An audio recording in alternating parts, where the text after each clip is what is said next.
primeiro lugar, quero dar honra ao Senhor e glória a Jesus. A minha esposa está comigo. Os que não sabem, depois de 2 anos e meio de luta, 2 cirurgias, teve que andar de cadeira de roda, teve que andar disso e aquilo, e finalmente já está andando quase perfeitamente. A glória e a honra pertencem ao Senhor. Aleluia!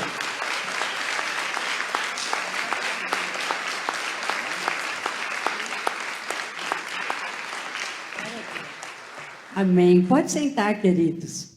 É uma alegria enorme estar aqui, agora vendo pessoalmente esse templo maravilhoso, viu?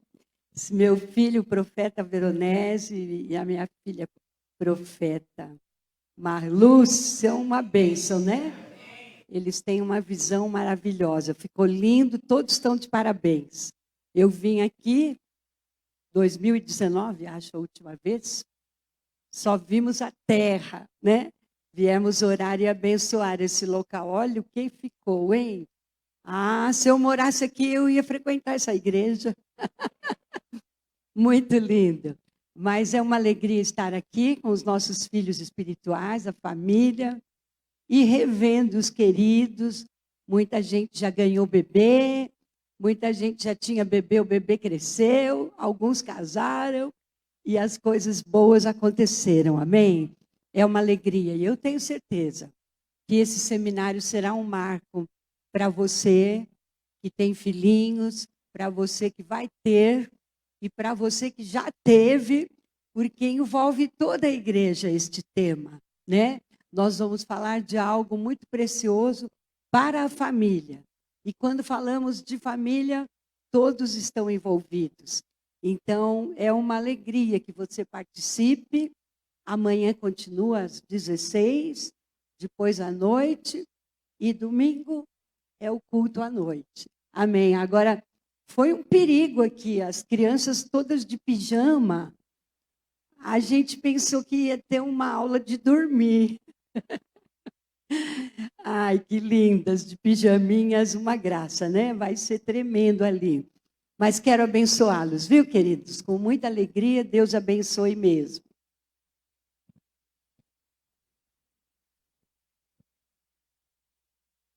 Glória a Deus. Chegou a água e aberta.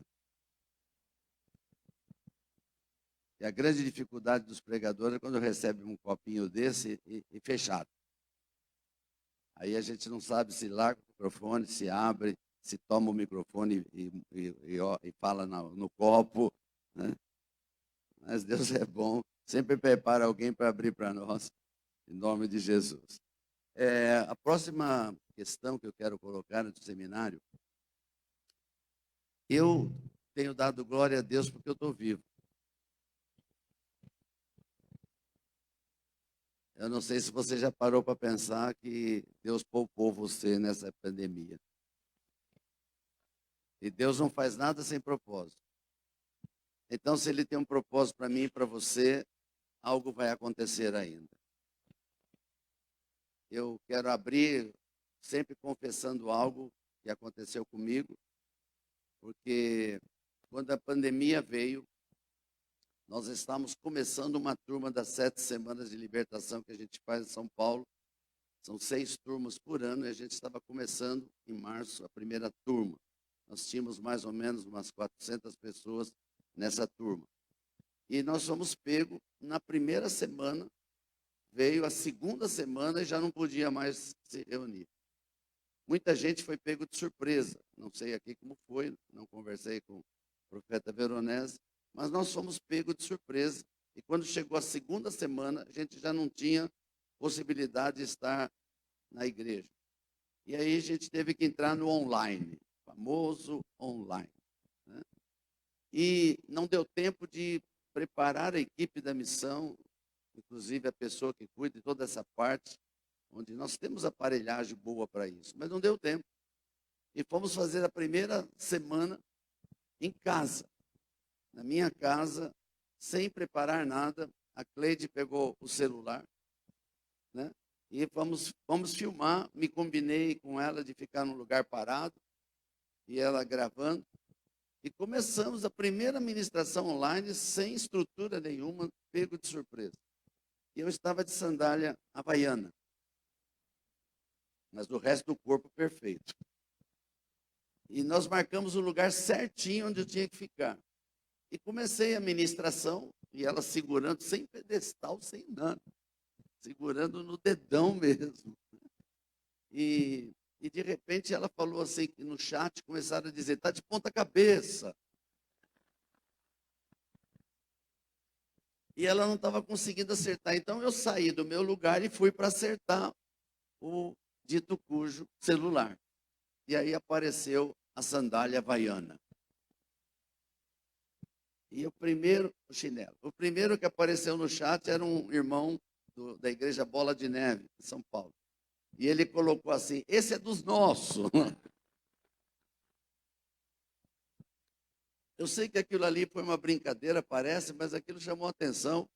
E nós tivemos em 2 anos de online, muito, mas muito, muito mais gente do que se a gente tivesse feito ao vivo. Deus nos prosperou muito nesses 2 anos. Foram 2 anos de muita prosperidade.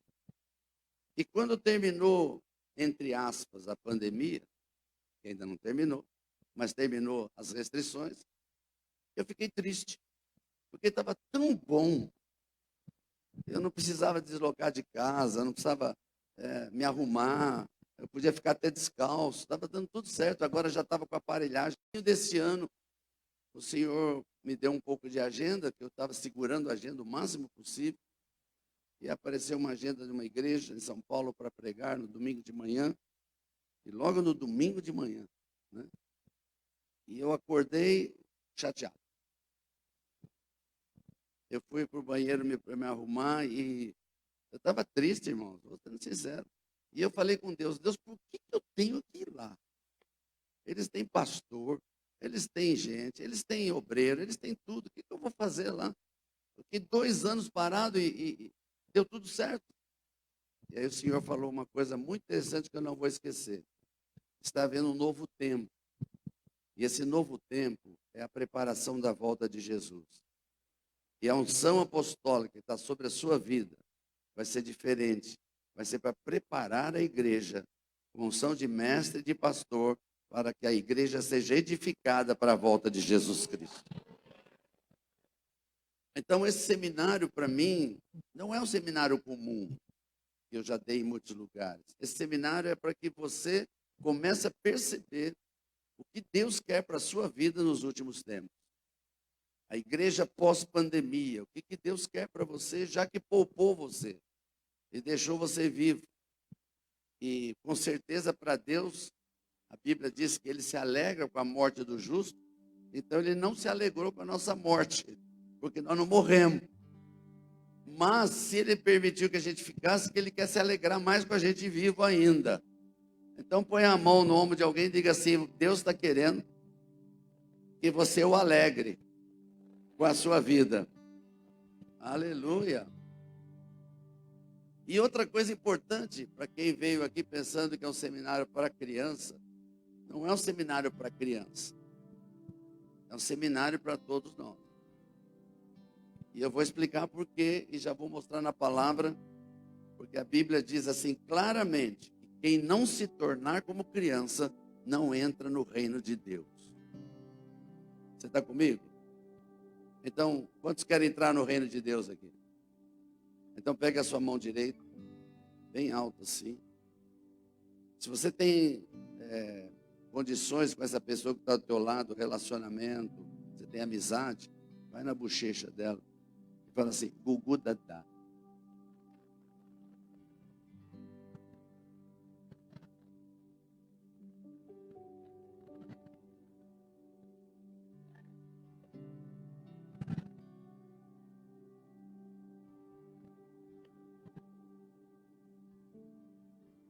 E eu vou tentar passar os slides daqui. Vamos fazer uma tentativa. Se não der certo, alguém lá vai fazer para mim. Mas vamos fazer aqui uma pequena tentativa. 1, 2, a terceira. A quarta. quinta vai ser no dedo, irmão. Eu vou falando, vai para frente. Dá para passar aí? Ok. Repete comigo assim: Jesus trouxe o reino de Deus. E o reino de Deus está entre nós. Pode passar para mim aí a primeira todinha, que tem os textos bíblicos. Eu quero começar lendo a palavra. Eu pedi ajuda do profeta Veronese para ler para mim.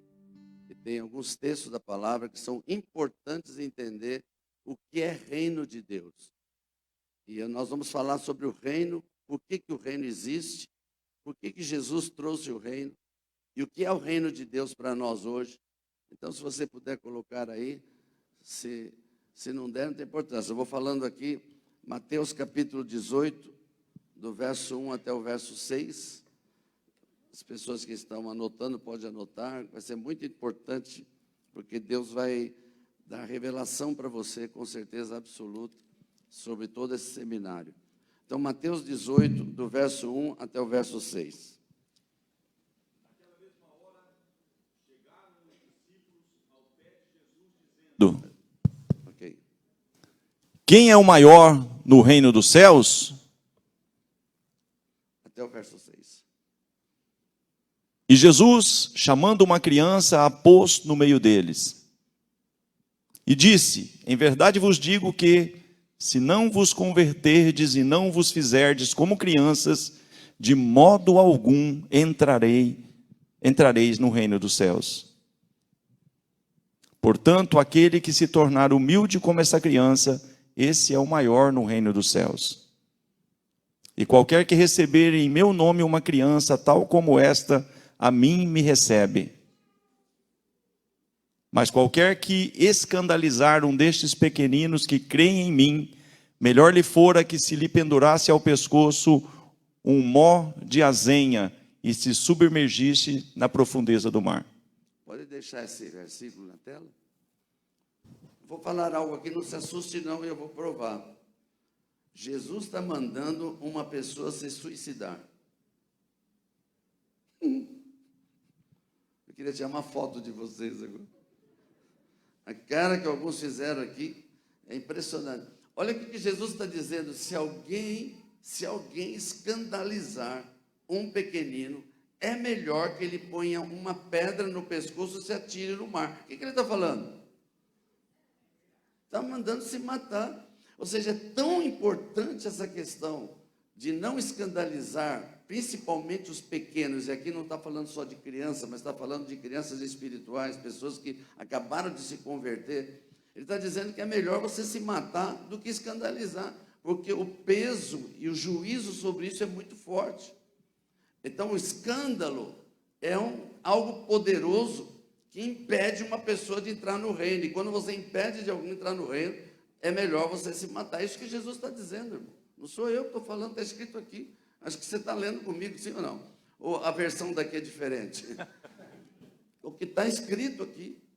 Então, eu começo vendo a importância de estudar esse assunto, para que a gente não entre em escândalos com os pequenos, que a gente não venha trazer escândalos com os pequenos. Quantos aqui têm filhos pequenos atualmente? Que tem pessoas que às vezes têm dúvida. Porque o camarada levanta a mão assim. Acho que ele está pensando, será que eu tenho? Será que eu não tenho? Ok, deixa para lá. Mas a criança pequena é uma coisa. Mas a criança, que já não é mais criança, se ela não for madura espiritual, ela continua sendo criança, espiritualmente falando. E é esse texto que Jesus está tratando, não só de uma criança física, mas de uma criança espiritual, alguém que ainda não cresceu espiritualmente. E isso é importante. Olha para quem está do teu lado e fala assim: será que o pastor já começou a falar de você hoje, irmão?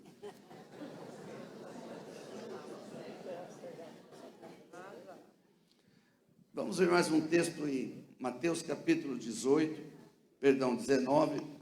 verso 14. Mateus 19, 14. Eu vou dar alguns textos antes de iniciar aqui, praticamente para fazer uma base.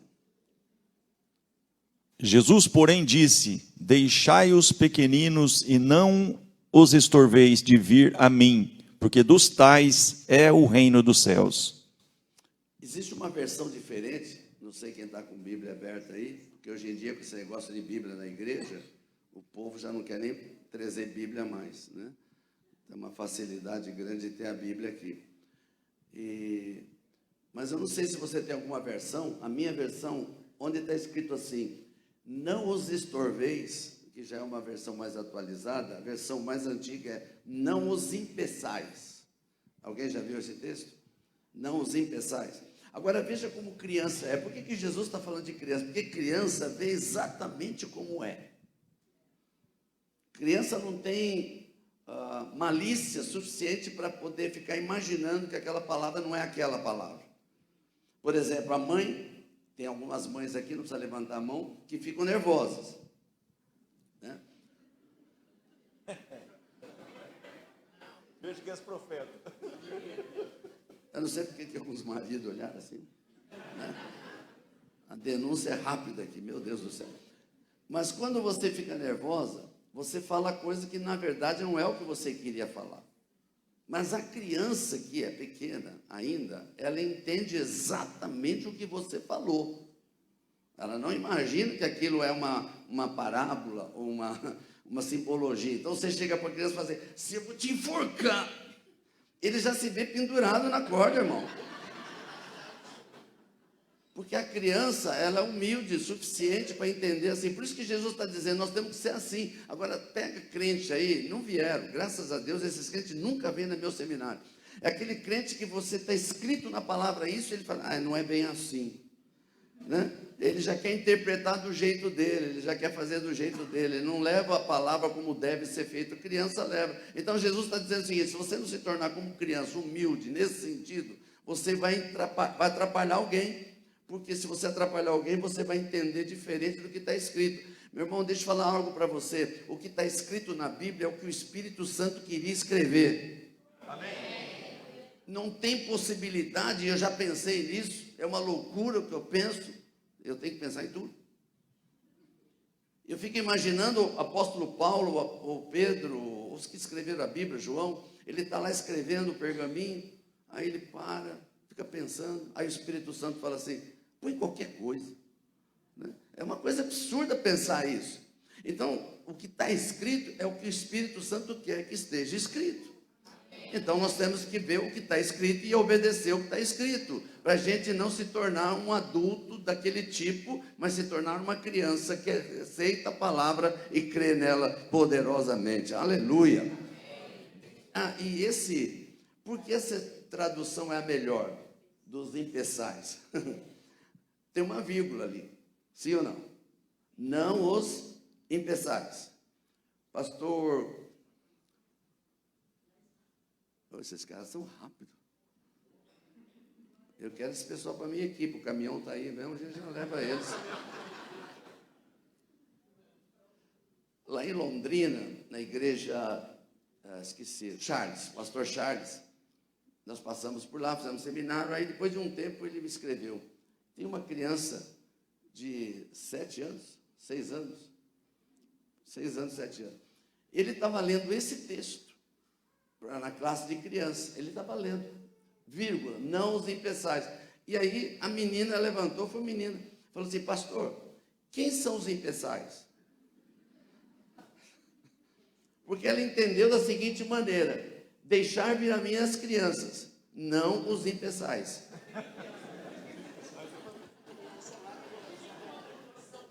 Quer dizer, Jesus falou: os impeçais não vêm, não.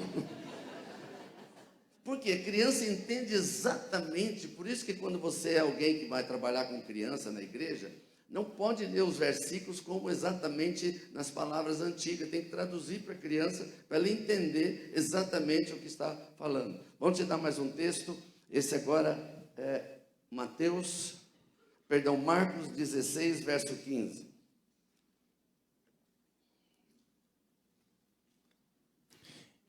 E lhes ordenou: enquanto estiverdes indo pelo mundo inteiro, proclamai o evangelho a toda criatura. É isso mesmo? Perdão, Marcos 10, 15. É meu óculos. Marcos 10, 15. Com toda a certeza vos asseguro, aquele que não receber o reino de Deus como uma criança, jamais terá acesso a ele. Existem duas palavras sobre o reino de Deus que Jesus falou. Uma é, não entra no reino, e a outra é, não recebe o reino. São diferentes. A primeira é, eu tenho que entrar no reino. Mas tem muita gente que entra no reino, mas não recebe o reino. Ele só entrou no reino. Então, há dois momentos diferentes, é entrar e receber o reino. Quando eu pego no português o re, pelo menos, um pouquinho, a gente descobre que o re sempre está fazendo de algo que já aconteceu e que perdeu-se. Então, eu restituí, né? Eu recebi, né? E assim por diante. E recebe o reino, ou seja, eu já entrei no reino, mas eu ainda não recebi o reino. Então, ele está falando, as crianças, quando entram numa brincadeira, eles entram para valer. Eles fazem aquilo como se fosse a brincadeira deles. É como se aquilo fosse a verdade para eles. Jesus está dizendo, comparando a gente com o reino de Deus e comparando com uma criança, que a gente tem que entrar no reino e a gente tem que receber o reino. Amém? Vocês estão aqui comigo? Eu estou só na introdução para a gente preparar o terreno aqui. E agora eu vou falar com João, capítulo 5. João capítulo 3, o verso 3. Em mais 10 minutos eu começo o seminário. Jesus respondeu-lhe declarando, em verdade te asseguro que, se alguém não nascer de novo, não pode ver o reino de Deus. Mais uma expressão, não pode ver. Então eu tenho que ver o reino, eu tenho que entrar no reino e tenho que receber o reino. São 3 momentos preciosos. Mas veja que coisa tremenda, com o que ele está falando aí? Você já parou para pensar com o que ele está falando? Ele está falando com um teólogo chamado Nicodemos. E, desculpa aqui, né? Não vou ofender ninguém, por favor. Mesmo porque eu tenho 76 anos, eu tenho a lei do idoso a meu favor, então você não pode falar nada contra mim. Mas quando a pessoa se torna um teólogo, ele começa a estudar Deus, e ele se torna um burro. É o que acontece com Nicodemos. O cara era o maior fariseu, teólogo da paróquia, sabia tudo. Aí Jesus fala para ele assim, ninguém pode entrar no reino, ver o reino, se não nascer de novo. E aí o teólogo diz assim, mas como é que eu vou entrar na barriga da minha mãe de novo? Não entendeu nada, porque as coisas espirituais se discernem espiritualmente. Por isso que Jesus continua dizendo, tem que ser como criança, porque criança não fica lá procurando um livro de teologia, um livro de psicologia, um livro disso para tentar entender Deus. Ele ama Deus e não precisa mais nada. E recebe Deus, entra no reino e está no reino. Aleluia. Aleluia. Pega no ombro de alguém e diga assim, toda a mensagem de hoje vai ser só para você, meu irmão.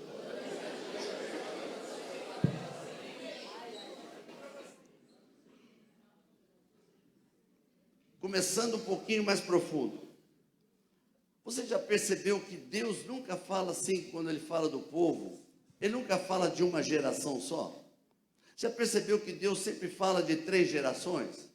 Ele sempre fala Deus de Abraão, Deus de Isaac, Deus de Jacó.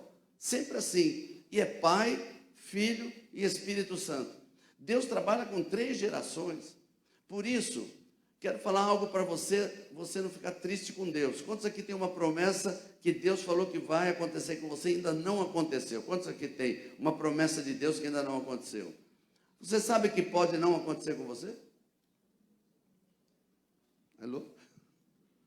Porque ela pode acontecer com o teu filho, com o teu neto, porque Deus é Deus de geração. Ele prometeu para Abraão que daria um povo para ele, não aconteceu com Abraão. Veio Isaac, a 2ª geração, não aconteceu com Isaac. Veio a 3ª geração, Jacó, e aí que aconteceu. E uma coisa muito interessante, Abraão era bonzinho, Isaac era bonzinho, e Jacó é o piorzinho. E o que eu entendo nisso? E aqui já vai uma palavra profética para a tua família. O piorzinho na tua família, Deus vai usar muito mais do que você.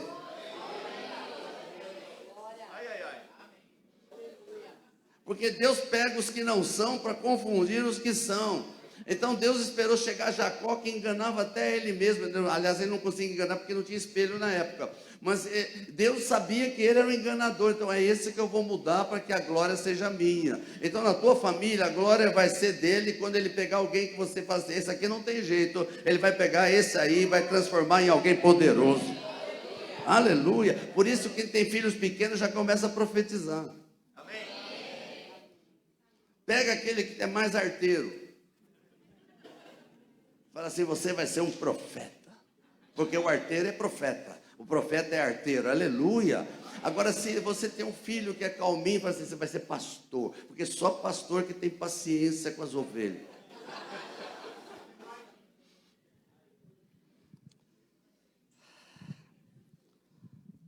Quando nós começamos a preparar esse seminário, vai colocando aí para mim Oséias capítulo 4, verso 6, por favor.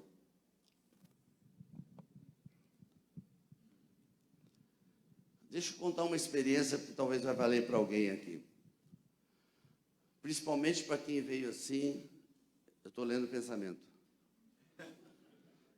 Porque às vezes os crentes mais velhos vêm e falam assim, esse negócio de criança não é comigo, eu já sou velho, né? E aí Deus está falando algo para você essa noite. Porque quando eu comecei o Ministério de Libertação, eu, minha esposa e mais um grupo de pessoas, nós começamos a ministrar para adultos. E durante os 3, 4 anos só ministramos adultos. E a gente ia crescendo no ministério, cada vez mais gente para ser ministrada, começamos a fazer o ministério. E a gente tinha para comer. Olha o milagre de Deus, nós não éramos pastor de igreja, graças a Deus nunca fui pastor de igreja.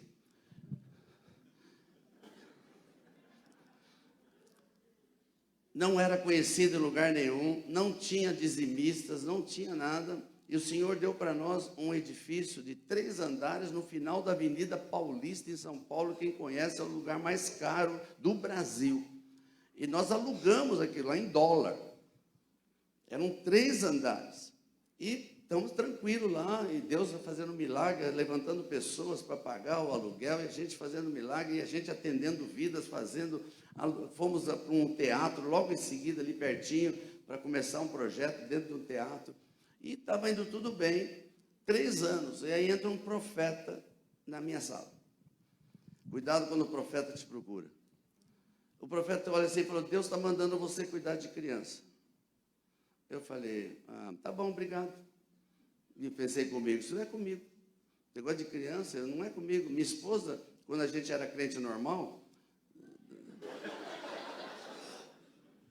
igreja tradicional, ela cuidava de criança, desde os 14 anos de idade, ela cuidava do departamento de criança, por muitos anos. E eu falava, isso é com a Cleide, não é comigo.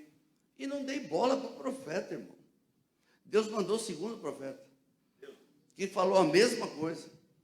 E eu também não dei bola. Aí Deus mandou o anjo 86. O anjo 86, ele tem um pé desse tamanho. E aí, o que aconteceu? Deus tirou o dinheiro da gente. E quando Deus tirou o dinheiro da gente, o que aconteceu? Não pude mais pagar o aluguel. Eu estava na televisão naquela época, não podia pagar mais a televisão. E fomos enrolando, chegou num ponto que não tinha mais, tive que entregar o prédio. E tive que sair da televisão. E a gente não estava entendendo por quê. E aí, o que eu vou fazer? Eu tenho um prédio de 3 andares, para onde eu vou? Um pastor que me conhecia, tinha aberto um salão perto de onde eu estava e disse, ô Jéssica, fica tranquilo, eu te aceito lá no meu escritório, tem 2 salas para você, e você coloca as suas coisas lá. E eu falei, Deus, mas 2 salas numa igreja, para quem tem 3 prédios, o que eu vou fazer com essas coisas? Deus falou assim, semeia. E nós começamos a semear tudo, irmão. Tinha livraria, tinha lanchonete, tinha cadeira, tinha sala, fomos semeando e fomos para essa igreja que ficava no andar de cima, e eu não sabia o que tinha no andar de baixo. E nós fomos para lá com 2 salinhas, pequenininhas, que não tinha nem janela. E aí a gente está lá parado, ia todo dia, eu, minha esposa, e só sobrou um funcionário, porque tive que mandar todo mundo embora, que acabou a missão, só ficou aquilo. E aí nós estamos lá um dia, nem o pastor estava naquele dia, porque Deus, quando prepara as coisas, Ele prepara certinho. Amém. Quando nós estamos lá na salinha, nós não sabíamos que no andar de baixo tinha 4 jovens, 3 moças e um rapaz, que todos os dias pegava as crianças da rua, que vinham da escola, e ficava com eles lá embaixo, dava lanche para eles e cuidava deles até os pais chegarem, e a maioria era filho de macumbeiro, cara que estava preso. O pior caminho que você possa imaginar era aquelas crianças. A gente não sabia disso. E aí estou eu e a Cleide na sala lá, pensando como é que vai ser nosso futuro. Chega o rapaz, branco, tremendo, e fala assim: preciso de ajuda. Eu falei: chama o pastor. Ele falou: o pastor não veio hoje, só tem vocês. Eu falei: o que aconteceu? Tem uma criança de 3 anos endemoniada e já arrastou os 4, que são 4 jovens, e as crianças estão tudo acuadas no canto com medo, e a gente não sabe o que faz. Eu falei: tem criança aqui? Tem, lá embaixo. Irmãos, essa é a hora que você tem que pensar rápido. Olha como Deus prepara. Um pouquinho antes, Deus me deu um livro americano, de um pastor americano que estava ensinando como fazer libertação de crianças. E eu li o livro. E uma das coisas que eu guardei é que quando você vai ministrar a libertação para uma criança endemoniada, você não pode ser igual você faz com um adulto. Você tem que pegar a criança no colo, pedir a unção de Sansão, aleluia, e expulsar o demônio baixinho no ouvido da criança, e quando ela perceber que ela voltou, abraçar, amar e assim por diante. Eu falei: irmão, pelo menos eu acho que eu sei. E eu fui descendo a escada orando. Quando eu cheguei na sala lá, estavam todas as crianças num canto acuado, os 3 jovens assim, e um menininho de 3 anos esbugalhado, com as mãos assim. Falei: vamos lá. Peguei a criança no colo, pedi unção de Sansão, pensa que não, na descida. Falei: senhor, eu não sei como é que o senhor vai fazer, mas me dá unção para segurar essa criança. Peguei no colo, comecei a expulsar os demônios no ouvido dela, baixinho, e olhando no olhinho dela. E quando eu percebi que ela voltou ao normal, eu abracei, falei do amor de Deus para ela, entreguei para os moços e voltei a escada. E quando eu voltei a escada, Deus falou assim: ministra para os outros também. Nós não tínhamos experiência nenhuma, irmão. Nenhuma. Então eu combinei com eles que às tardes eu e a Cleide desceríamos para ministrar as crianças. E a gente ia ministrar as crianças. Imagina a rebelião daquelas crianças. Imagina, a gente começava a história, tinha que parar. E não dava para contar nada, porque era muita loucura as crianças. Aí Deus falou: unge as crianças. Irmão, toda tarde a gente ungia todos. Foram as crianças mais ungidas da minha vida que eu já vi até hoje. Todo dia ungido. E aí a gente conseguiu fazer um trabalho de 1 ano. Quando Deus percebeu que a gente agora estava fazendo com criança, Deus falou: agora eu vou devolver tudo que eu tirei de vocês. Então, eu quero dizer algo para você aqui. Se Deus está te chamando para trabalhar com criança e você ainda não decidiu, Ele vai tirar todo o teu dinheiro, até você vir trabalhar com criança. Meu Deus.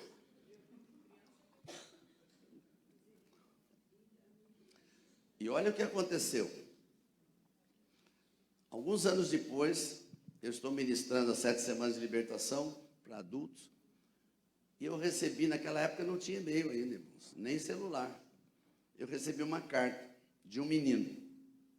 Esse menino dizia assim: pastor Géser, eu queria pedir o favor de você orar pelo meu pai, pela minha mãe. Meu pai saiu de casa, minha mãe vive bêbada, e eu queria orar, que você orasse por eles. Eu estou orando já. O menino fala assim: eu estou orando já. E aí, respondi a cartinha, tudo bem, assinei, dei o nome dele, que era Leandro. Peguei a cartinha, guardei, respondi. Passou 1 ano, nunca mais. Eu estou novamente lá ministrando as 7 semanas, e tinha um menino de 10 anos com uma mulher do lado. E quando terminou a reunião, ele chega para mim: pastor Géser, eu acho que o senhor não lembra de mim, eu sou Leandro, aquele que escreveu a carta. Eu falei: poxa, faz tempo, hein? Você escreveu uma carta pedindo para orar. E quem é essa aí? É a minha mãe. Então vamos orar por ela. Eu falei: não precisa, ela já se converteu.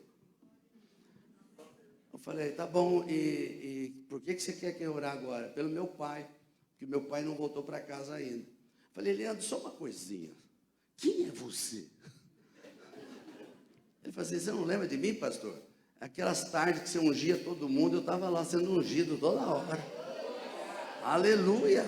Estava convertido, levou a mãe a se converter e continuou orando pelo pai. Eu vou fazer um seminário em Campinas, na Igreja Batista Ágape de Campinas. Estou lá fazendo um seminário. E as pessoas vieram lá no fim para me cumprimentar, fez uma filinha. E eu percebi, porque quando a gente é pastor, você tem que estar com os dois olhos abertos. Você nunca sabe quem vem, né? E eu comecei a observar que tinha um rapaz que toda vez que entrava alguém, ele pedia entrar na vez dele, ele queria ser o último. Eu percebi isso e fiquei de antena, né? Porque quando é demônio você expulsa, né? Mas quando é no braço, você tem que entrar no braço, né? E aí eu fiquei observando, esse rapaz chegou e se apresentou. Eu queria me apresentar para o senhor, que eu vim aqui nesse seminário, nem sabia o que era, e nesses 3 dias aqui, eu acabei me convertendo, aceitei Jesus. Falei, que é? E quem é o senhor? Eu sou pai do Leandro. Deixa eu falar algo para você. Quando você começa a trabalhar com crianças, de verdade, ministrar com crianças, você não sabe o que Deus vai fazer com essa criança. Ela pode ser amanhã o governador do estado de São Paulo, ela pode ser o presidente da república, ela pode ser um deputado, ela pode ser um engenheiro, e você teve a oportunidade de levar essa pessoa, criança, a aceitar Jesus. Quantos estão aqui comigo? Olha para o irmão e fala assim, até amanhã à noite, Deus vai falar com você sobre isso. A segunda coisa que eu queria passar para você é outra experiência que nós tivemos quando começamos. Primeira vez que eu resolvi fazer um seminário coletivo de crianças. Eu divulguei, fiz uma divulgação em São Paulo. E um pastor, que eu não sei quem é até hoje, se identificou no telefone, né? Ligou lá no escritório e falou assim, pastor Gésio, o senhor é um herege. Eu falei, é título? O que é isso? É unção? Ele falou assim, porque o senhor está ministrando libertação de criança e criança não precisa de libertação. E desligou o telefone. Imagina como é que eu fui ministrar o primeiro seminário com 300 crianças com essa palavra na cabeça. Você é um herege. Criança não precisa de libertação. E aí eu fui falar com Deus, fui orar, e Deus falou assim, leia esse texto, nós vamos ler agora. Marcos capítulo 9. A partir do verso 17 até o verso 27. Não saiu mesmo, né, as figuras? Mas está saindo as figuras? Puxa, eu passei a tarde toda hoje arrumando aquelas figuras. Eu ia até falar para vocês, quando vocês verem uma figura, falam, porque ajuda, sabe?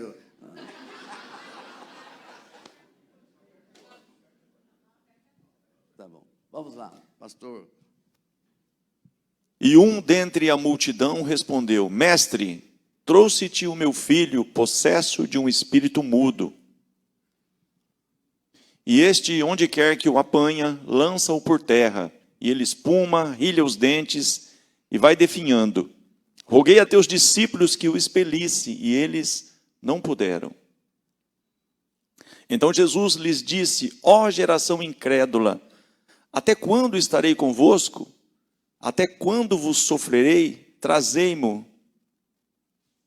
E trouxeram-lhe. Quando ele viu a Jesus, o espírito imediatamente o agitou com violência, e caindo ele por terra, revolvia-se espumando.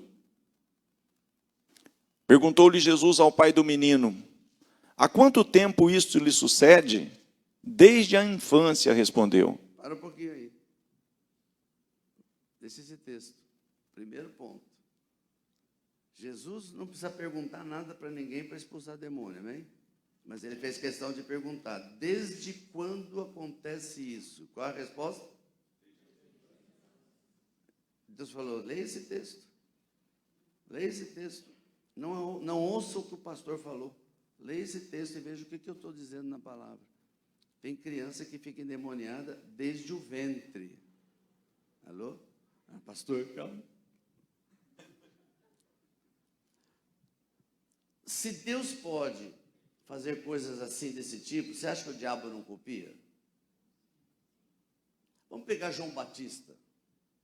Ele foi batizado no Espírito Santo no ventre da mãe dele, Isabel.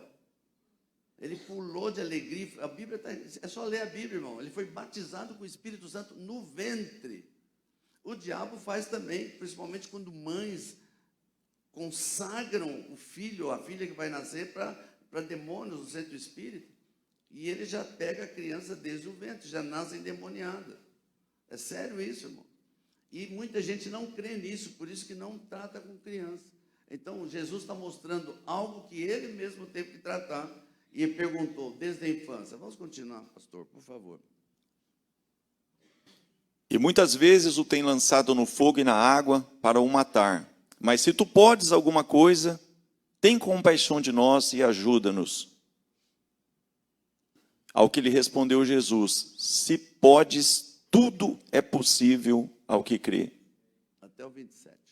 E imediatamente o pai do menino exclamou com lágrimas, eu creio, ajuda-me na minha falta de fé. Vendo Jesus que a multidão concorria, repreendeu o espírito imundo, dizendo-lhe, espírito mudo e surdo, eu te ordeno, sai deste jovem e nunca mais tornes a ele. E ele, clamando e agitando-o muito, saiu, deixando-o como se estivesse morto, a ponto de muitos dizerem, morreu. Mas Jesus, tomando-o pela mão, o ergueu e ele se levantou. Se você lembrar um pouquinho da descrição que a Bíblia diz do menino, diz que ele rilhava os dentes, babava e se convulsionava. Se você já teve experiência de ver alguém que teve um ataque epilético, essa é a descrição de um ataque epilético. Esse menino, que agora é um mocinho, né? Já não é mais criança, é um mocinho, ele está debaixo de um ataque epilético. O que é um ataque epilético? Um ataque epilético, quando começa em criança, é a ação de um demônio, que é o demônio que atua no cemitério. Esse demônio vem e traz epilepsia nas crianças. Se não for tratado enquanto é criança, vai virar um problema físico, porque vai afetando os neurônios e uma hora vai precisar até de remédio mesmo. Por isso que muitos adultos hoje precisam tomar remédio. Mas se tratar de criança, esse demônio que é o demônio do cemitério, da morte, ele não ataca mais porque você atuou na criança. Deixa eu só falar mais uma coisinha aqui rápida. Tem alguém aqui que teve experiência de aconselhar um casal? De fazer um aconselhamento com alguém? Quantos aqui já tiveram? Só o pastor? Só o pastor? Ah, já teve? Vocês são mineiros? Não? Ah, não, porque mineiro que age assim. Ele espera alguém levantar a mão, depois levanta. Eu sou mineiro, fica tranquilo. Tem mais alguém que teve que aconselhar alguém e a pessoa contou? Tem aí? Ah, apareceu. Ok. Você já percebeu que quando você vai aconselhar uma pessoa de idade, ele começa a história dele quando ele nasceu? Quando vocês perceberam isso? Irmão, é tremendo. Qualquer adulto que você vai ministrar cura interior, libertação, começa quando ele nasceu. Ele começa a história dele no nascimento. Agora imagina se a gente ministra com criança e liberta as crianças. Quando ele chegar adulto, ele não tem mais problema nenhum, já está liberto. A gente ganha tempo ministrando com criança. Você está me entendendo? Amém. Eu vou ver se eu consigo passar uma estatística aqui. Dá para fazer agora? Ah, aperta aqui.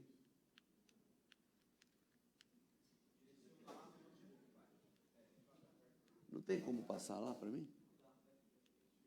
Não, lá não tem como passar? Acha uma que tem estatística, por favor. Acho que é um segundo ou terceiro. Não, acho que é isso. Isso. Obrigado.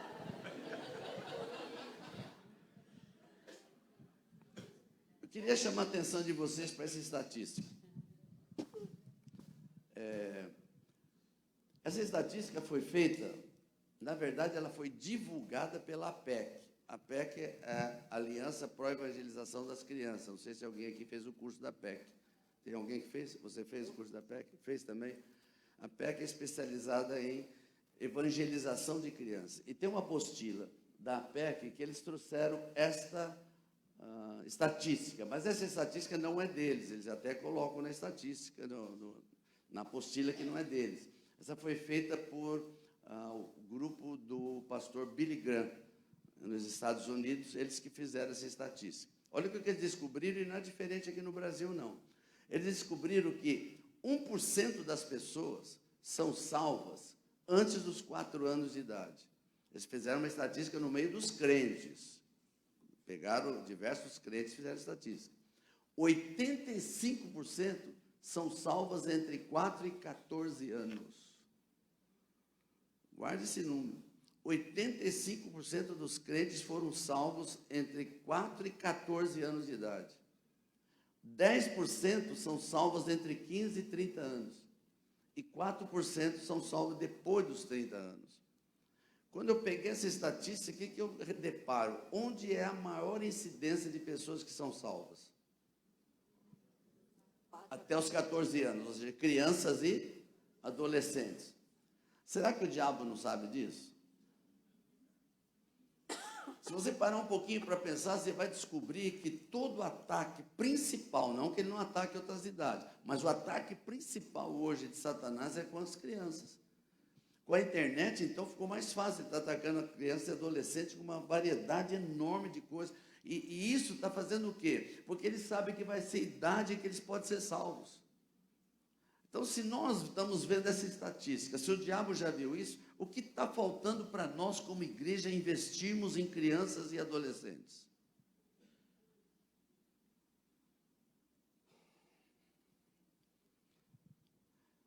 Graças a Deus, eu estou sabendo que a igreja local aqui já está até ampliando, arrumando lugar novo para aumentar as crianças, aleluia por isso.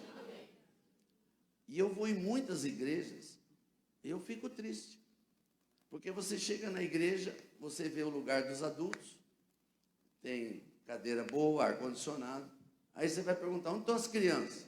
Ah, lá atrás. Aí você chega lá, irmãos, estão lá com qualquer coisa, cadeiras, nós vimos isso, né? Puseram as crianças de 3, 4 aninhos em cadeira de adulto. E aí eles não conseguem pôr o pé no chão, então fica com a perninha pendurada. Agora, quanto tempo elas aguentam ficar com a perninha pendurada, ainda ouvindo uma professora que fica gritando? Porque o que aquela igreja está querendo? Ela quer o seguinte, eu preciso de alguém que fique com as crianças enquanto os adultos vão assistir o culto. Então, as crianças não são para serem ministradas, são lá para serem trabalhadas do tempo, para passar o tempo. Então, vão dar brinquedo para eles, vão dar negócio para cortar, vão dar não sei o que para pintar, para passar o tempo. Estamos perdendo a oportunidade de ministrar com as crianças, para que elas sejam libertas, curadas, se tornem adultos libertos e curados, e tornem-se pessoas muito especiais. Põe a mão no teu irmão e fala assim, dá um chacoalhão nele, quando que você vai começar a trabalhar com criança, irmão?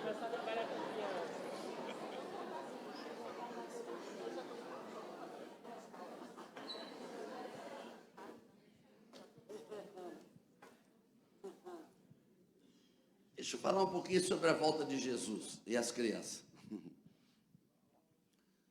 Quando você pega o livro de Daniel, que é exatamente a exposição dos sinais dos tempos, e quando você pega o livro de Daniel e coloca junto com o Apocalipse, e um traz a luz do outro, é muito interessante você entender que os 2 príncipes finais que vão atacar o mundo já foram revelados. Porque quando o anjo chega para Daniel e diz assim, a sua oração foi ouvida lá no início, mas eu levei 21 dias para chegar.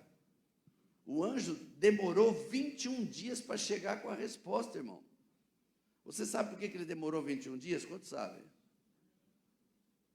Não, por que demorou 21 dias? Quantos sabem por que ele demorou? Sabe por quê? Não vou perguntar, não. Porque tinha congestionamento nos céus. Ele demorou 21 dias, porque teve que lutar com os demônios para poder atravessar. Mas não foi demônios, 2 príncipes. Um, príncipe da Pérsia. O outro, príncipe da Grécia. Quem são esses dois príncipes que lutaram com o anjo que trouxe a notícia para Daniel sobre os finais dos tempos? Quando você pega o príncipe da Pérsia, você descobre todo o islamismo. Tudo que está atrás do islamismo é o príncipe da Pérsia. Então está aí para ninguém dizer, por que estão crescendo? Porque é um dos príncipes do tempo do fim. E o outro é o da Grécia.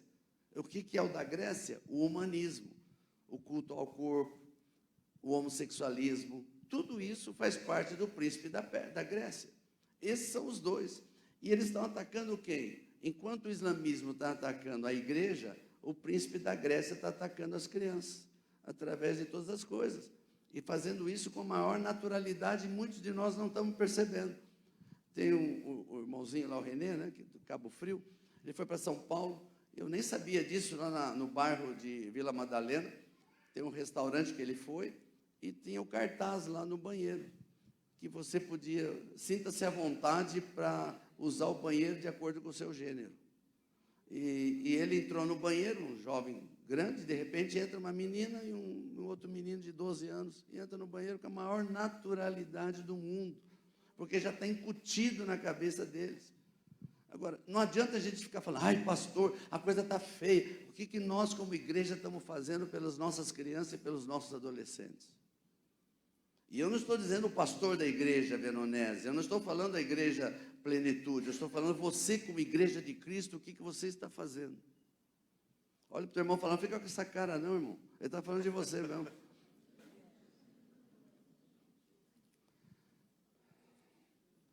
Vamos entrar nos pontos, eu quero pegar o ponto principal de hoje, que é o ponto número 1 de libertação de crianças.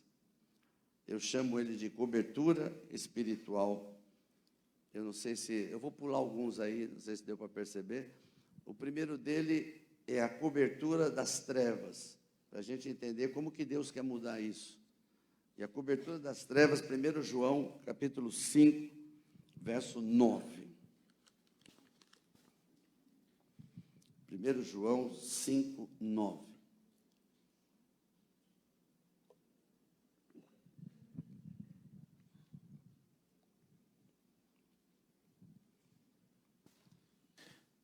Se admitimos o testemunho dos homens, o testemunho de Deus é maior. Ora, este é o testemunho de Deus, que ele dá acerca de seu Filho. Podia ler o 8 também antes. E 3 são os que testificam na terra, o Espírito, a água e o sangue. E os 3 são unânimes num só propósito. Quando Satanás pega esse ponto do testemunho e dos 3, ele começa a trazer uma imitação sobre isso, e começa a trazer exatamente a mesma trindade satânica, e começa a atuar exatamente igual à trindade satânica, com sangue, com água, e assim por diante, para dar testemunho deles, de como eles são filhos das trevas. Um outro texto que não está aqui, que a Bíblia diz que o mundo jaz no... Irmão, e jaz não é música.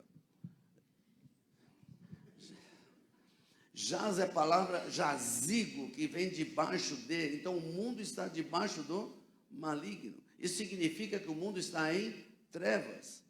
Então, se o mundo está em trevas, há uma cobertura de Satanás. Essa cobertura, aqui embaixo, ele usa pessoas para dar o mesmo testemunho da palavra do Pai, do Filho e do Espírito Santo, usando os mesmos simbolismos. O mesmo simbolismo da Bíblia ele usa para o testemunho, principalmente sangue. E aqui você vai encontrar a base de tudo, de quem é esse camarada, em Ezequiel capítulo 28, o verso 14. Ezequiel 28, verso 14. Você vai entender a guerra espiritual que está por trás desse assunto de criança. Tu eras querubim da guarda ungido, e te estabeleci. Permanecias no monte santo de Deus, no brilho das pedras andavas. O príncipe das trevas não é uma pessoa qualquer, irmão. Ele era o querubim ungido. Por que eu trouxe esse texto? Porque a palavra ungido é diferente dos outros anjos. Os outros anjos eram querubins, eram serafins, eram anjos. Mas Lúcifer era ungido. significa que ele tinha uma função sacerdotal no céu. A função de Lúcifer no céu era a unção de dar cobertura para todos os anjos. Quando ele é expulso do céu, ele vem para a terra. Você sabe disso. E qual foi o primeiro ministério que ele implantou aqui na terra? O MST. Que é um ministério sem terra. Agora, imagina um pouquinho só assim, uma pessoa que é o querubim ungido no céu, que está diante de Deus, que está dando cobertura para todos os anjos. Ele vem para a terra expulso e chega aqui e não tem nada, só tem a terra, porque ele chegou antes de Deus criar o homem. Qual a estratégia dele? A estratégia dele, irmãos, já que eu estabeleci um reino que não é dele, a terra não é dele, mas ele estabeleceu um reino. Então, sobre tudo que tiver aqui, ele vai colocar a sua cobertura. Por isso que quando Deus faz Adão e Eva, ele não fez na terra, ele fez no jardim do Éden. Calma. O jardim do Éden estava na terra, mas não era da terra, era embaixada. A embaixada do céu na terra é igual a embaixada de qualquer país aqui no Brasil. Ele está no Brasil, mas não é do Brasil. O jardim do Éden estava na terra, mas não era na terra. Então Deus não fez o homem na terra para nascer debaixo da cobertura de Satanás. Ele fez o homem dentro do jardim do Éden para nascer debaixo da cobertura do céu. E a partir daí começa a guerra. Que guerra é essa, irmão? Não é só uma guerra de levar as pessoas para o inferno, mas uma guerra que, enquanto você está vivo, quem vai te dar cobertura? O céu ou a terra? E aí o homem é expulso. E quando o homem é expulso, começa uma guerra por cobertura. Quem vai dar cobertura? Deixa eu mostrar isso para você em Gênesis capítulo 3, 21. Esse texto é fantástico.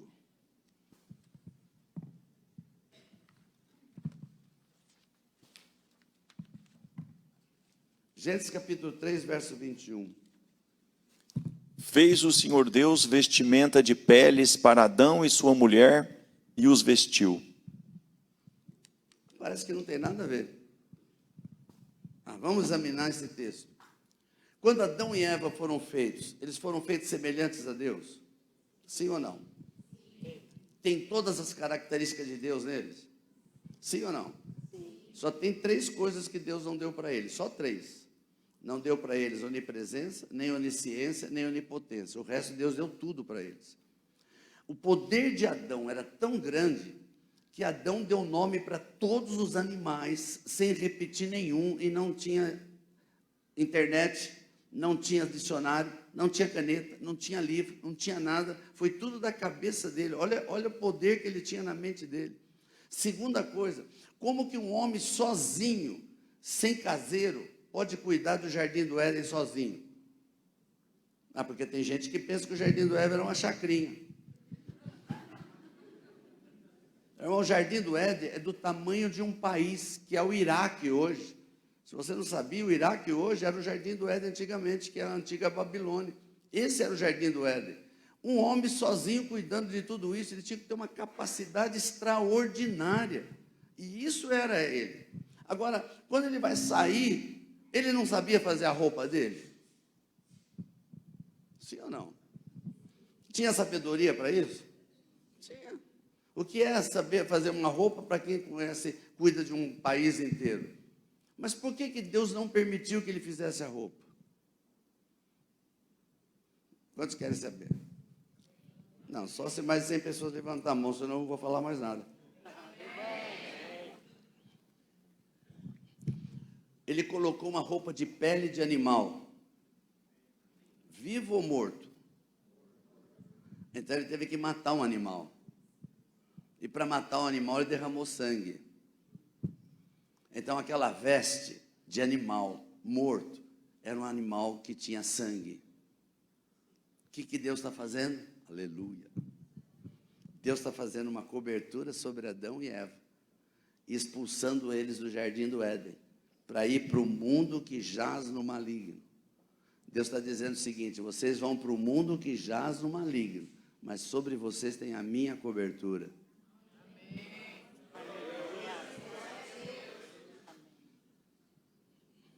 Deixa eu continuar.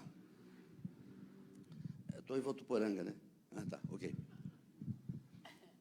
A gente passa pelo Covid e a gente esquece até onde está, mas deixa para lá. Quantos aqui já nasceram? Irmão, hoje em dia tem que perguntar tudo. Você nunca sabe. Quando você nasceu de parto? Sim ou não? Sim.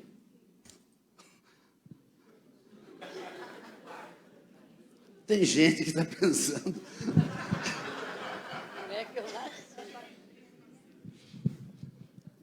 Pensa comigo uma coisa. Quando você nasceu de parto. Sim ou não? Sim. Não importa o tipo. Todo parto tem sangue. Sim, sim ou não? Sim. Então, quando você passou no buraco, passou aonde? No sangue. E se você passou no sangue, você recebeu uma cobertura da sua mãe.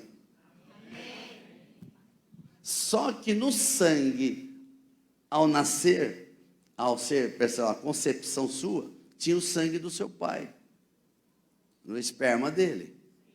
Então você recebeu o sangue do pai, passou no sangue da mãe, e Deus resolveu, em Efésios 6, capítulo 1, filhos, em tudo obedecei os vossos pais. Por que Deus fez isso para os pais mandar nos filhos? Deus fez isso para os pais dar cobertura para os filhos. Por isso que quando você nasce debaixo de uma cobertura de uma família. E essa família que vai dizer para você o que você vai ser, como é que vai ser e assim por diante. Porque é uma cobertura do sangue. Vocês estão me entendendo? Amém. Vamos continuar aqui. Antes de você aceitar Jesus, você era morto ou vivo espiritual? Morto. Alguns estavam cheirando mal espiritualmente. Sim ou não? De tanto pecado. Tudo bem? E aí um dia você nasceu de novo. Está tudo bem aqui? E nasceu por causa do sangue de Jesus. Então você agora tinha a cobertura de Jesus. Porque você nasceu de novo. Tudo bem até aqui? Então você está num mundo que jaz no maligno, mas você pode andar nesse mundo à vontade, porque sobre você tem a cobertura do sangue de Jesus. Vamos voltar para a criança. A criança nasceu, você nasceu como criança, recebeu a cobertura do seu pai e da sua mãe. Mas uma aliança só é cancelada por outra aliança de sangue. Uma aliança de sangue cancela outra aliança de sangue. Então, quando você nasceu, você fez uma aliança com seu pai e sua mãe por causa do sangue. Mas quando você casa, você quebra a aliança com seu pai e sua mãe e passa a ter uma aliança entre marido e mulher, porque tem sangue na relação sexual. Então, uma aliança de sangue cancela a outra aliança de sangue. Quando Satanás veio para cá e implantou o reino dele, ele não tinha sangue. E Jesus vem e põe sangue sobre você. Então você anda nesse mundo com o sangue de Jesus e o diabo quer te dar cobertura, mas ele não tem sangue. Então ele tem que fazer aliança através de pactos que você faz.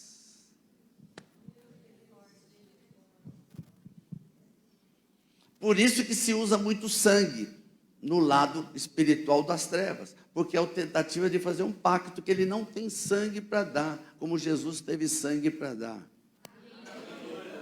Põe a mão no teu irmão e fala, se você estiver entendendo, a tua aliança é muito maior que a do diabo. Amém. Aleluia. Então o que eu tenho que fazer? Pegar as nossas crianças e levar a aceitar Jesus. Porque quando uma criança aceita Jesus, ela passa a ser, o sangue de Jesus começa a cobri-la. Então ela vai para a escola, não vai ter problema. Ela vai no cinema, não vai ter problema. Ela pode entrar num banheiro desse tipo, que tem para ela não tem problema, porque o sangue está protegendo ela, está debaixo da cobertura. E é você que tem que fazer isso. A autoridade é que determina as coisas. E onde está a maior autoridade? Jesus, em Mateus 28:18, diz assim: toda autoridade me foi dada no céu e na terra. Aí chamou eu e você e disse assim: eis que vos dei autoridade para pisar serpentes e escorpiões. Em outras palavras, toda tentativa do inimigo de trazer cobertura, você tem a minha cobertura, então você tem autoridade para pisar na cabeça dele por causa da minha cobertura. Então, se eu levo uma criança para isso, com certeza absoluta, ela já passa a ter a cobertura de Jesus. E é a igreja que tem autoridade para isso. Você não entendeu? Olha para o teu irmão e fala assim: apesar da tua cara, você tem autoridade para mudar a cobertura de uma criança.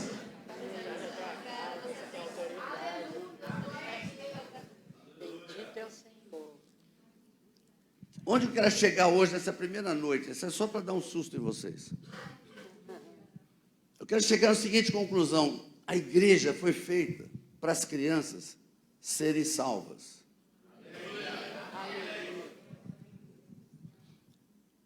A maior oportunidade de salvação começa em casa, e a segunda é a igreja.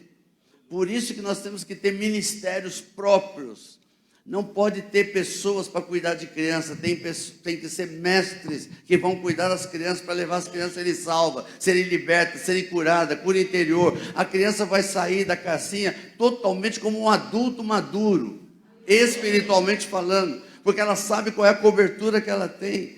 E a partir daí, irmão, tudo o resto que você tem medo por causa dos filmes, por causa dos desenhos que nós vamos mostrar, a criança tendo a cobertura, sendo liberta e curada, e ela estando firme na igreja, com mestres e não com pessoas que cuidam, ela vai ser diferente. Ela vai entender o que pode e o que não pode. Ela vai começar a enxergar o que é certo e o que é errado. Não vai precisar dizer: não faça isso, não faça aquilo, porque nós estamos faltando com crianças inteligentes. As crianças de hoje não são mais as crianças do passado, que eram mais deficientes porque não tinha todo o estímulo que tem hoje. Hoje uma criança de 2 anos já pega o celular e começa.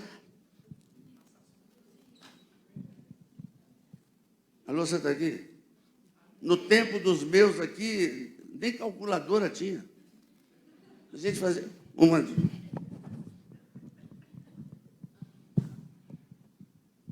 Hoje a criança não precisa, ela vai lá no celular, ela resolve tudo. Então, o que nós estamos falando? Nós estamos falando que nós vamos perdendo tempo, porque tem igreja ainda que diz assim: não, quando ela tiver 10 anos a gente vai fazer. Irmão, o diabo está atacando com 2 anos, 3 anos de idade.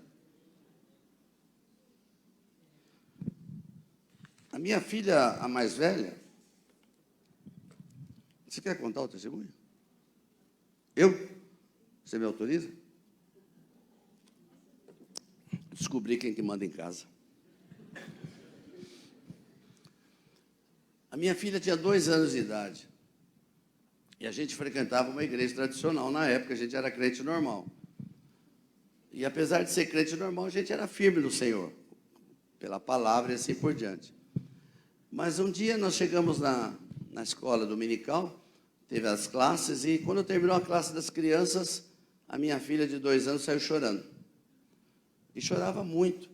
E a gente pensou que tinha acontecido alguma coisa com ela. Fomos perguntar para a professora, na classinha dela, a professora falou: não sei, não teve nada. E aí a pergunta seguinte é: o que foi dado na classe? E ela falou: falei sobre o céu.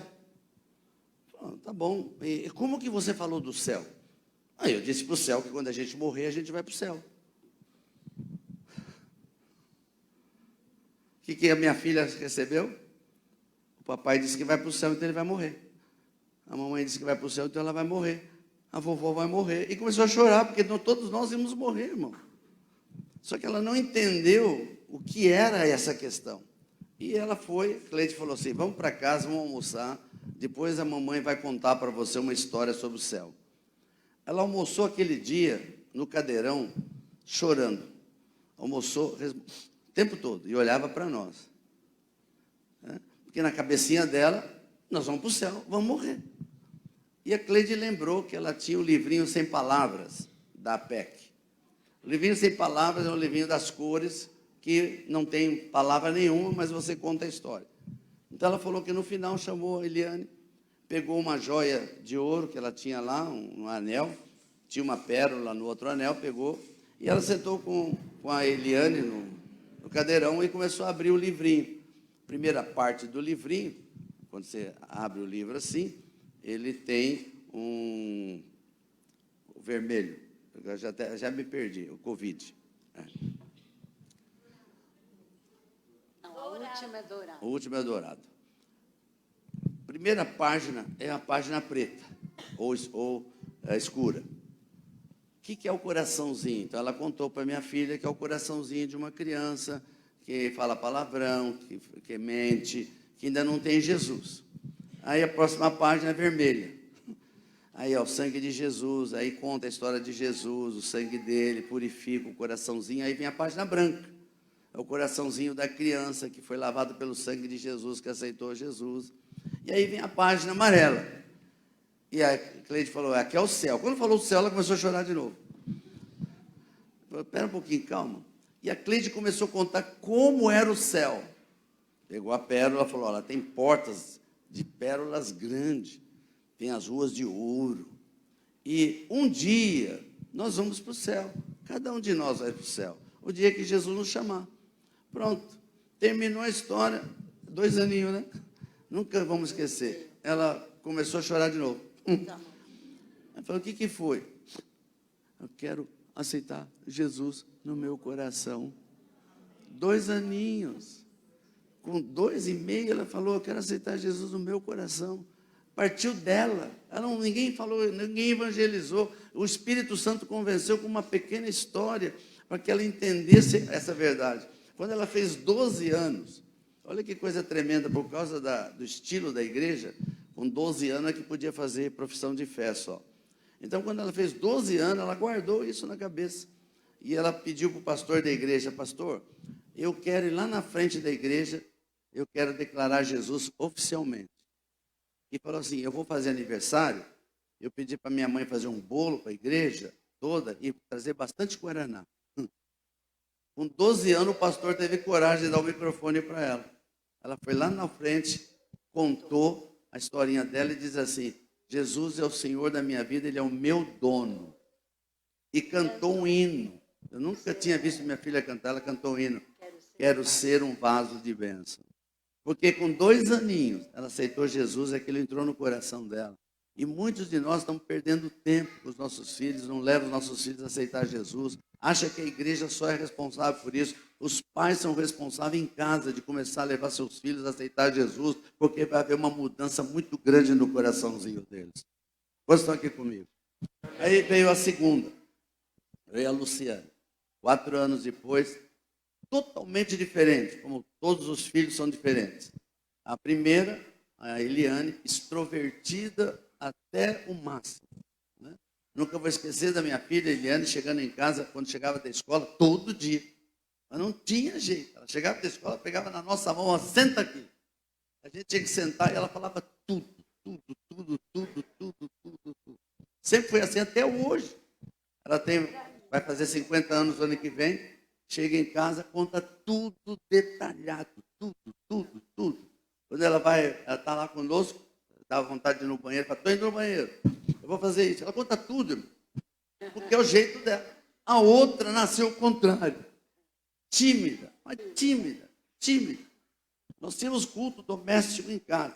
Não estou falando de célula, estou falando de culto da família. Toda noite a gente tinha o culto. E um caderninho que temos guardado até hoje, onde a Eliane, que era mais velha, fazia o cultinho, e ela punha lá quem vai fazer a abertura, quem vai cantar, quem vai ler a Bíblia e quem vai orar no final. Éramos 4 só, eu, a Cleide, a Luciane e a Eliane. Então ela dividia entre nós. E a Luciane nunca queria orar. Ela tinha vergonha, irmãos, até entre nós. Imagina a família. Uma vez ela orou, só uma vez. Agarrado atrás de mim aqui, escondido, e começou, papai do céu, abençoa, papai. E chorou, e nem conseguiu terminar a oração, tão tímida que era ela. Se alguém na igreja olhasse para ela e falasse assim, ai que bonitinha, pronto, era motivo para chorar. Ela era assim. E aí um dia, a Cleide resolveu começar uma historinha de manhã, antes delas escovar o dente, falar do Salmo. Então a Cleide punha as 2 sentadas na cama, antes de escovar o dente, e contar do Salmo e ler um Salmo. Mas para contar o Salmo, ou ler o Salmo, tinha que falar de Davi. E contou a história de Davi.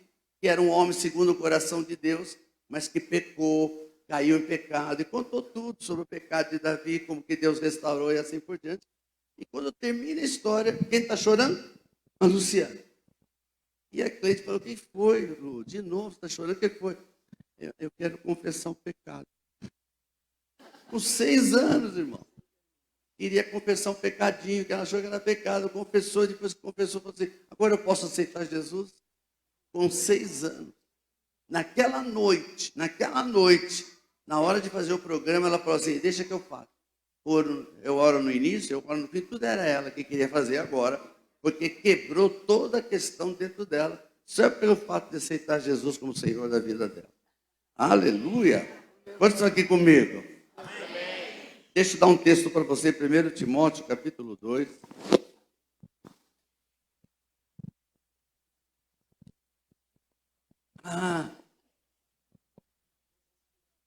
Nessa noite ela trouxe todas as bonecas dela e colocou no culto.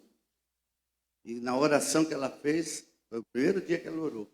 E ela orou, e no final falou: Papai do céu abençoa todos os meus filhos.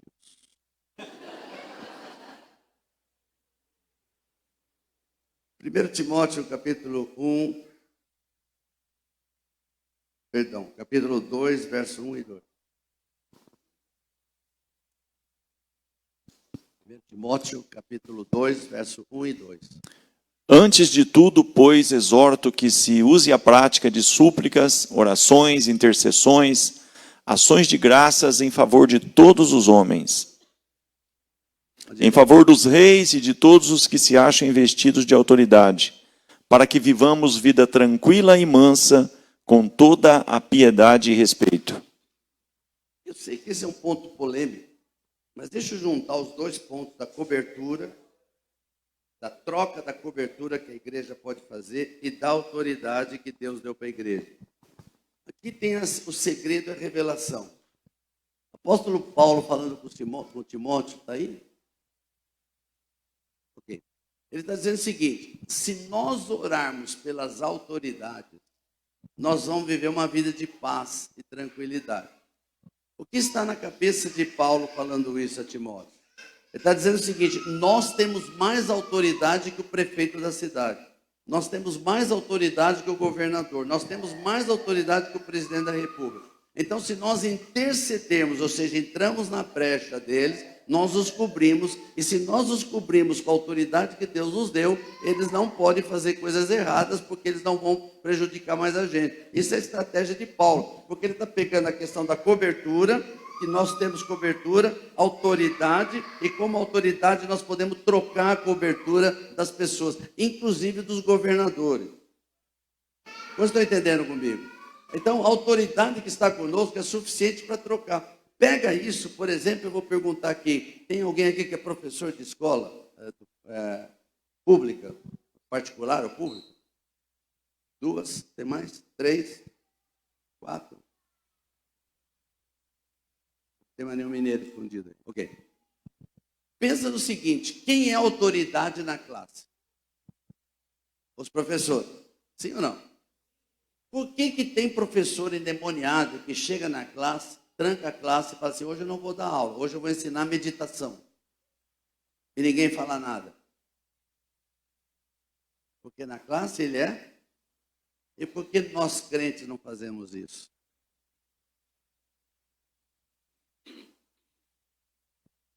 Quando você conversa com alguns professores crentes, não aqui em Votuporanga, em São Paulo, eles dizem assim: ai, pastor, não pode misturar. Só que o diabo não pensa nisso. O diabo mistura e está pondo a mão nos nossos filhos lá na escola e mudando através de pessoas endemoniadas. E nós que somos crentes, temos autoridade, vamos lá e vamos mudar isso. Pastor, mas ainda não tenho essa coragem. Então começa ungindo. Sabe como é que você faz? Unge tua mão e fica na porta da classe e recebe as crianças. À medida que eles entram, você vai, entra, a criança entra, vai entrando, entra.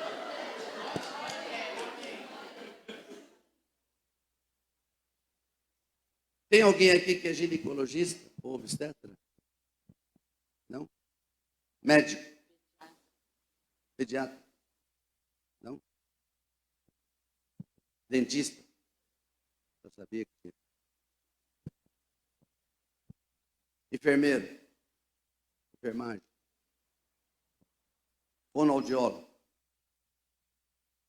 Psicólogo. Tá bom, pedreiro, vai.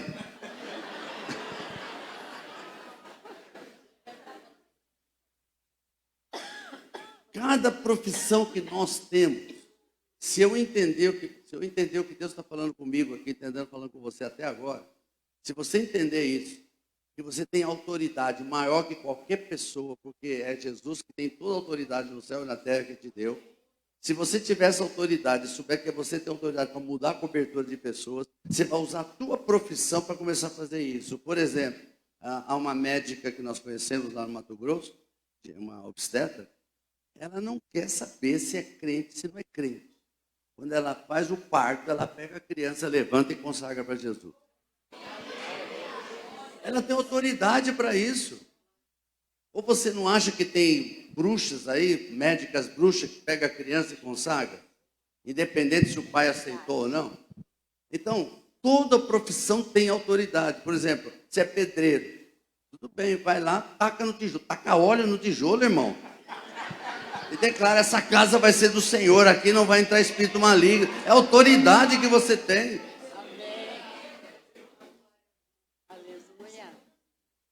Olha para o teu irmão e fala assim, o pastor descobriu muita coisa da tua vida hoje. Quantos estão aqui comigo? Dá um microfone para ela, pastor. Eu lembrei Fique em pé disso. aqui, irmão. Deixa eu ficar Eles querem sentadinho. ver você. Ai, Jesus. Eu lembrei que uma família nos chamou para orar. Eles estavam com muitos problemas. Então, estivemos orando e ungimos a casa, tal. E aí veio uma revelação de que havia feito algo na construção da casa. E aquele sacerdote, está lembrando disso, meu bem, o pai da casa, ele confirmou que realmente houve momentos na construção muito perigosos, que a família foi conturbada. Olha, ele foi tão ousado que Deus, o Espírito Santo, lembrou a ele em que local da casa foi que estava construindo quando ele sentiu aquela perturbação toda na casa. Pois ele foi lá, quebrou o reboque da parede, abriu a parede, o que tinha lá no meio dos tijolos? Bilhetinhos de entidades Barbantes. consagrando aquela construção, aquela casa. Foi uma coisa maligna. E o Senhor revelou. Então, que eu tenho certeza e quero te dizer, se tem algo na tua família que você diz, mas o que é isso? Não é possível. Vai orando, vai buscando. Uma hora o Espírito Santo vai revelar. Porque se ele trouxe para aquele pai de família quebrar a parede de uma casa que estava pronta, construída, e ali estava a origem, o fato de que haviam consagrado ali algum pedreiro, ele falou, na profissão, por isso que eu me lembrei. Então consagra tudo. Qualquer profissão hoje, você pode usar a autoridade do nome de Jesus e ungir. E a unção não vai aparecer, você pode fazer a coisa tranquilamente e não vai. Por exemplo, agora já posso confessar que não vai ter mais problema, na época não podia, né? Foi um negócio segredo. Quando o Dilma era presidente, um pouquinho antes de acontecer o fato, de tirarem ela, estavam fazendo toda a reforma das salas lá em cima, inclusive a dela. E a reforma foi feita toda embaixo, a parte de baixo ainda estava toda no reboque ainda, a parte de embaixo. E um dos engenheiros era cristão.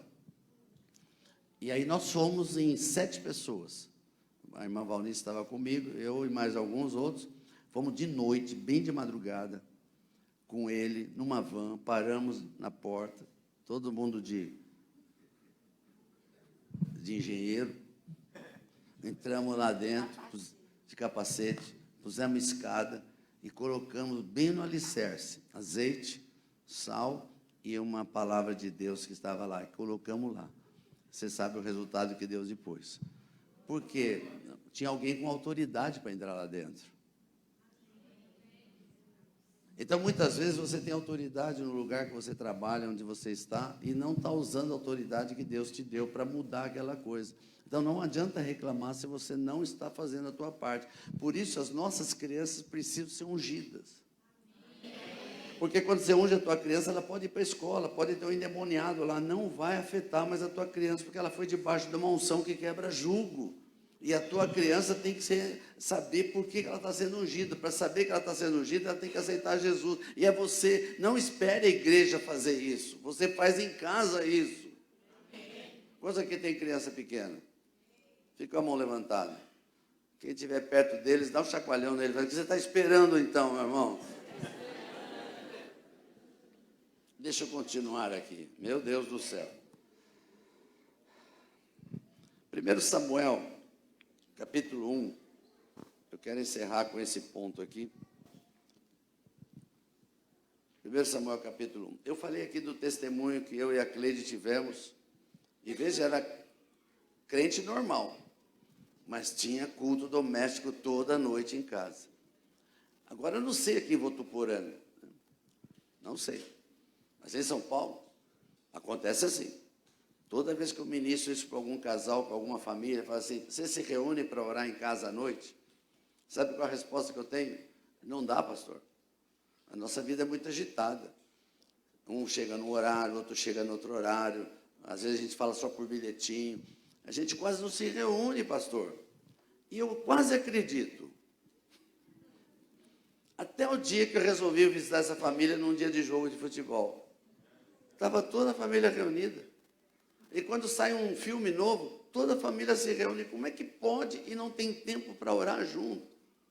E não estão vendo a destruição que o diabo está fazendo. Eu não estou falando de célula, estou falando de culto doméstico da família, a própria família. Irmãos, o John Wesley, eles tiveram, acho que 12 filhos, 11 filhos. Eles não foram para a escola. A mãe de John Wesley, fazia os cultos em casa, ensinou a Bíblia em casa. E hoje se tornou o John Wesley famoso, que restaurou um país que foi a Inglaterra. Então, dentro da sua casa tem filhos, irmãos, que podem ser tremendos amanhã, depende de você. Então, quando eu falo de libertação de criança, eu não estou falando de um ministériozinho na igreja, que muitos falam, isso é ministériozinho. Não, um dos ministérios mais importantes da igreja é o ministério de criança. Então, se você tem criança, você tem a pessoa mais importante na tua casa, é criança. Tem um evangelista americano que encontrou o reverendo Moody. Acho que você já leu sobre ele, né? O reverendo Moody, ele tinha muitas evangelismo na África, em muitos lugares. E esse americano também era um evangelista. Imagina a conversa de dois evangelistas quando se encontram. A conversa deles é como é que foi a cruzada, quando se converteram, essa é conversa de evangelista. E aí o dia está no livro do reverendo Moody. E ele encontrou esse evangelista americano, e o evangelista americano falou, olha, na última cruzada, milhares de vidas se converteram, foi isso. Começou a contar, e aí perguntou para o Moody, e na última cruzada, quantos se converteram? Ele falou, 2 vidas e meia. Aí o americano pensou, né, queria ser esperto, falou assim, 2 adultos e uma criança. Ele falou, não, 2 crianças e um adulto. Porque a criança tem a vida inteira, adulto já é metade, irmão.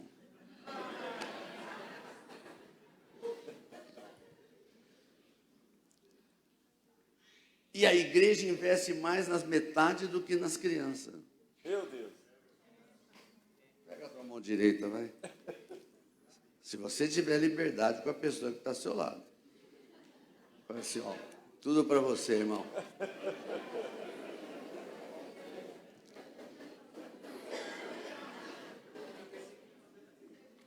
Vamos Samuel, capítulo 1, verso 11.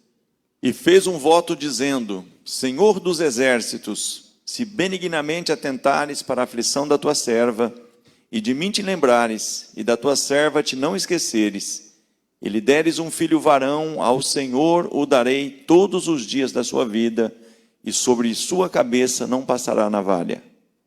Vamos relembrar essa história. A gente vai ler mais alguns textos. Vamos relembrar a história. Essa mulher chamada Ana, ela tinha problema para gerar filhos. mas ela tinha desejo de ter um filho. Então, ela fez um voto de doida. Para mim, é um voto de doida. Quem não tem filho nenhum, está pedindo para Deus fazer um filho, e se der, vou entregar. Por que é um voto de doido? Nós temos que entender o passado. Hoje, você tem seus filhos, você está na igreja, sim ou não? Você consagra eles aqui, sim ou não? Mas você leva embora eles depois, quando termina o culto. Naquela época, quando consagrava uma criança, tinha que entregar para o sacerdote e ele ia morar lá para sempre. E a igreja daquela época, não é agora que você está aberta, você tem culto durante a semana, você vem de domingo. Não, só podia uma vez por ano. Então imagina uma mulher que não tem filho, que é um filho desesperado, e diz: se o Senhor me der um filho, eu entrego para o Senhor. E o sacerdote da época não era um cara enxuto que nem o Veronese. Era um velhinho que já não estava enxergando mais. Imagina pegar uma criança que acabou de nascer, né, esperar um tempinho e entregar para um velhinho, cuidar para o resto da vida. Para quem não tinha filho, para mim é um voto de doido. E veja que coisa, 2 milagres que ela precisava, não é um só não. Primeiro milagre, tinha que nascer uma criança. É um milagre. Segundo, não podia ser mulher, tinha que ser homem. Então a escolha do voto era: tem que ser um homem e tem que quebrar a esterilidade da vida dessa mulher. Vamos para mais um texto, por favor. 1 Samuel capítulo 1, verso 21 e 22. Subiu Eucana, seu marido, com toda a sua casa, a oferecer ao Senhor o sacrifício anual e a cumprir o seu voto. Ana, porém, não subiu e disse a seu marido: quando for o menino desmamado, levá-lo-ei para ser apresentado perante o Senhor e para ficar lá para sempre. Nesse ponto, o milagre já aconteceu. Eu pulei os textos. Ela teve um filho e deu o nome de Samuel. Agora,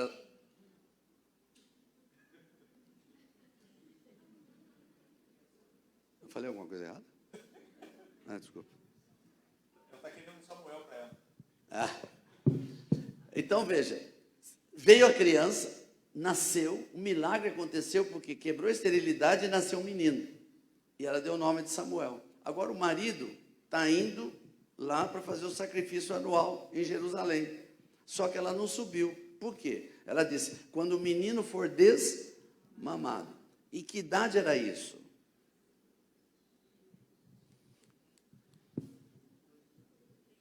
Três anos. Aqui,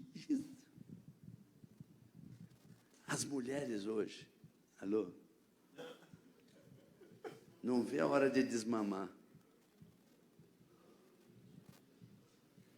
Porque estão mais preocupados com a beleza do seu seio do que fazer o que a palavra diz. Porque, biblicamente, o desmame era com 3 anos. Alô? Porque quando ele fez 3 anos, ela apresentou o sacrifício, que era um bezerro de 3 anos. A idade do animal representava o número de anos da criança. E com 3 anos foi quando ela desmamou. Então, nesse momento, ela está fazendo o que a Bíblia mandou para ela na tradição judaica. Tem que dar a amamentação até 3 anos. Então, vamos continuar. E a outra coisa, para lá ficar para sempre. Ela sabia que ia ficar para sempre lá. Essa criança não ia ser mais dela. Lê os 2? Próximo. Leu 22? Ok. 1 Samuel capítulo 2, verso 18. 1 Samuel 2, 18. Samuel ministrava perante o Senhor, sendo ainda menino, vestido de uma estola sacerdotal de linho. Quando você chega aqui, pode deixar aí esse 19 também, pode deixar o 19. Samuel já foi entregue, com 3 aninhos de idade. Querido, pensa comigo, é que a gente lê a Bíblia às vezes muito rápido e não pensa. Eu comecei a entender a Bíblia diferente agora. Eu leio, deixa eu tentar entender. O que eu tentei entender? Eu tenho um velhinho que já não está enxergando direito. E tem uma criança de 3 anos morando comigo. Pensa comigo. O que uma criança de 3 anos mais faz de pergunta? Por quê? Imagina Samuelzinho de 3 anos atrás do velhinho. o velhinho fazendo sacrifício, né? Vinha lá uma pessoa com uma ovelhinha, matava ele. Por que está matando? Né? Pega vestimenta, tem que vestir aquela estola sacerdotal com sininho, com maçãzinha, e o menino atrás. Por quê? Por quê? Né? E o velho já fala, vai dormir, menino. Né?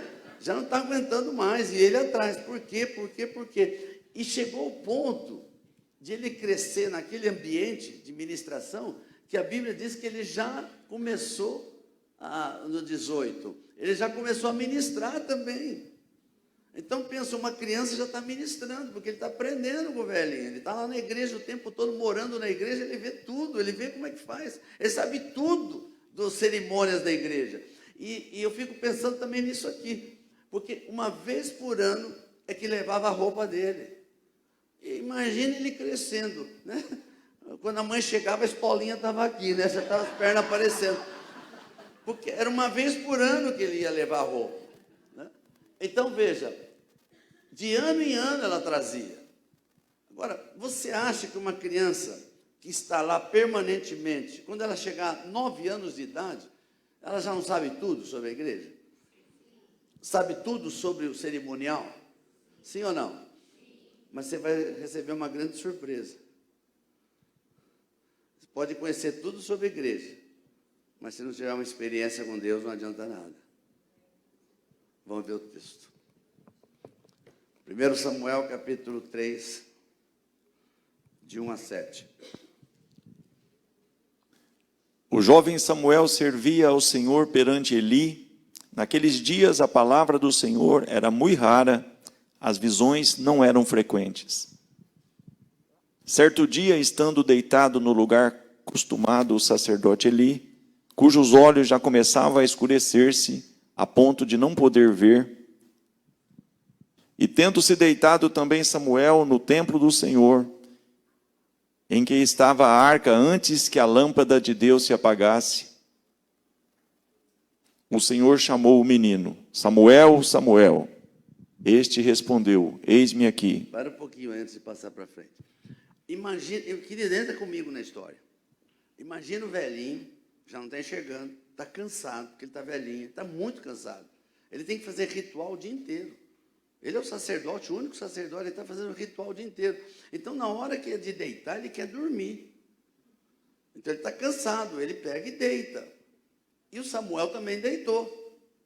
E os dois estão dormindo. O velhinho está roncando. Samuel está deitado lá. E aí, Deus aparece para Samuel, e Samuel não sabe que é Deus. O que ele responde? Eis-me aqui. Mas veja o próximo verso agora. O 5. Correu a Eli e disse, eis-me aqui, pois tu me chamaste. Mas ele disse, não te chamei, torna a deitar-te. Ele se foi e se deitou. Para aí. É lógico que é como o Veronese leu, é como a gente vê, mas não é bem assim que aconteceu. Não foi assim que aconteceu, porque o velhinho está cansado, está roncando, e o menino acorda ele e fala, você me chamou? Eu não chamei nada, menino, vai dormir. Vamos ver, continua, verso 6. Tornou o Senhor a chamar, Samuel. Este se levantou e foi a Eli e disse, eis-me aqui, pois tu me chamaste. Mas ele disse, não te chamei, meu filho, torna a deitar-te. O velhinho já estava bravo, irmão. Acordou 2 vezes. Continua, o 7. Porém Samuel ainda não conhecia o Senhor. Ele está com 9 anos, mora na igreja, já ministra, sabe tudo, mas não conhecia o Senhor. Não adianta trazer teus filhos na igreja, passar o domingo, volta para casa e eles não têm experiência nenhuma com Deus. Não adianta trazer os filhos na igreja. Pode até conhecer as historinhas da Bíblia, mas eles têm que ter uma experiência com Deus. Eles têm que conhecer Jesus, têm que conhecer Jesus, têm que aceitar Jesus, têm que declarar Jesus, têm que fazer isso. Então, muitas crianças hoje estão na igreja, mas não estão entendendo nada, porque não estamos levando eles a aceitar Jesus. Samuel é o meu exemplo. Mora na igreja, faz tudo que a igreja manda, Ele não é um dia da semana, ele, todos os dias está lá fazendo sacrifício, mas não conhecia o Senhor. Quantos estão me entendendo? Amém. Olha para o irmão e fala assim, você está entendendo? Fala assim, quando que você vai mudar, irmão?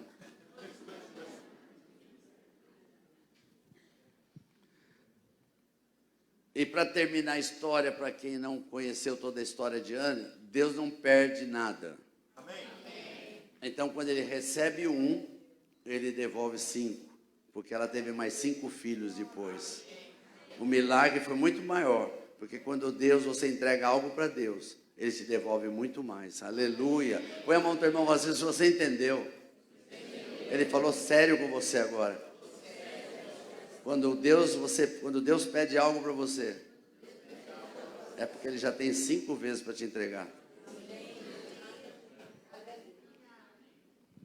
Então, para terminarmos hoje, eu já falei isso umas 2 vezes, né? Ok. Eu descobri que quando você fala vamos terminar, a pessoa dá uma animada. A pessoa já levanta. O cara está quase dormindo. Fala, vamos terminar, aleluia.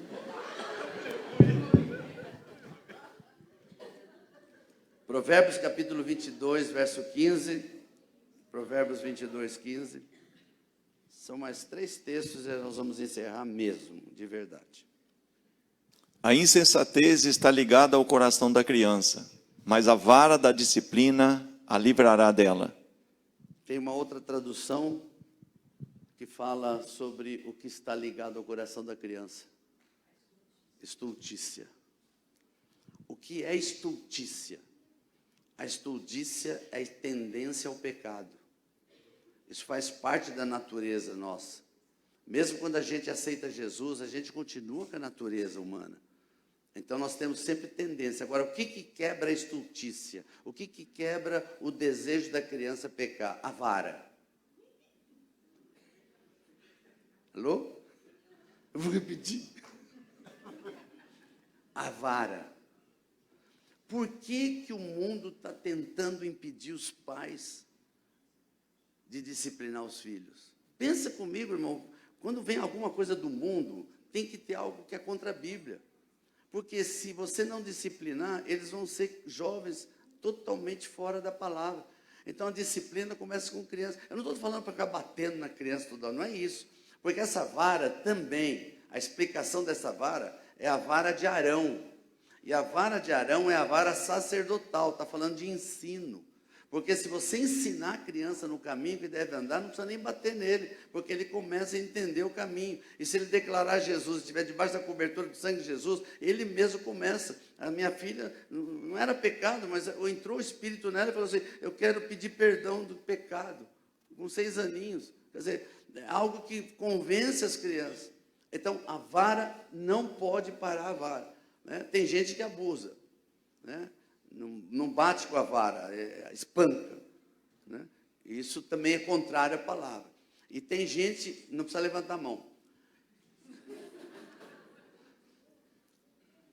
que você tem que decidir quando disciplina os filhos, ou uma coisa ou outra. Tem gente que bate e dá castigo. Ou dá castigo, ou bate. E quando bater, não bate em qualquer lugar, bate no lugar que Deus preparou, que é aqui atrás, ó, que é macio, entendeu? Deus já preparou esse macio para apanhar ali. Agora tem pai e mãe que bate em qualquer lugar. Isso não é bíblico, irmão. Então a disciplina tem que ser uma disciplina perfeita, porque se você fizer essa disciplina correta, a criança vai ser desligada da estultícia. Amém? Põe a mão no teu irmão e fala assim, o teu problema é que você não foi disciplinado quando era criança, irmão.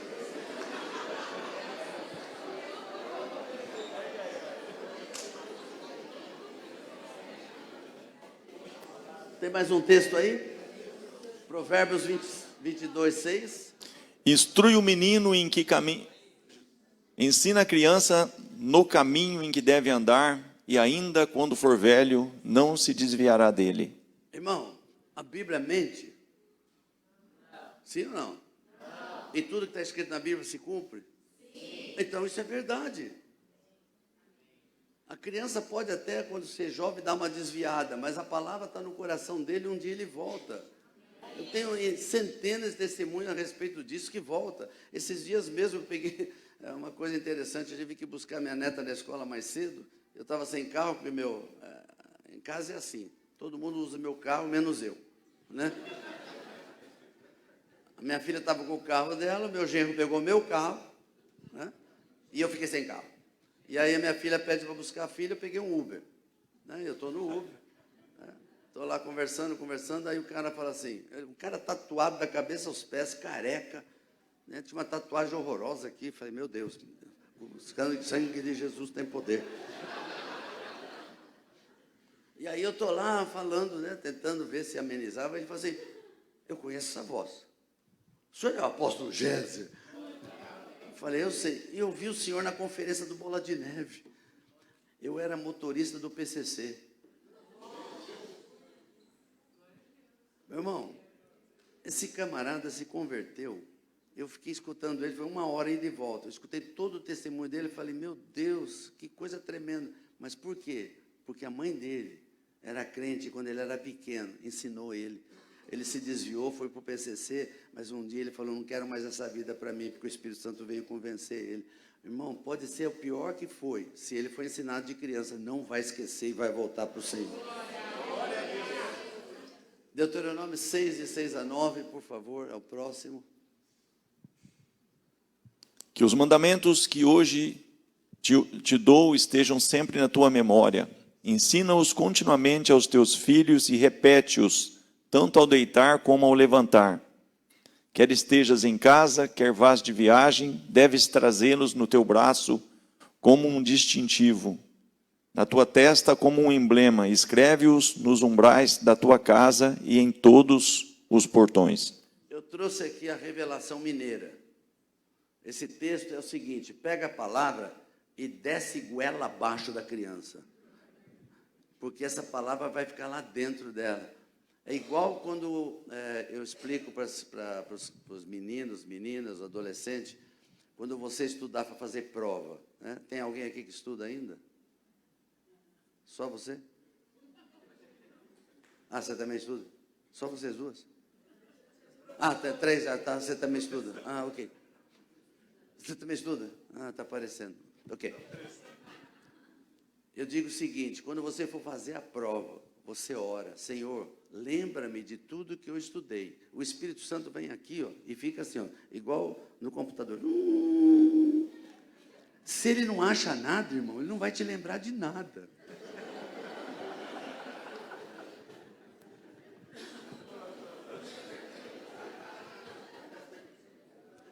É igual criança, você ensina a palavra de Deus, está lá dentro, fica na memória.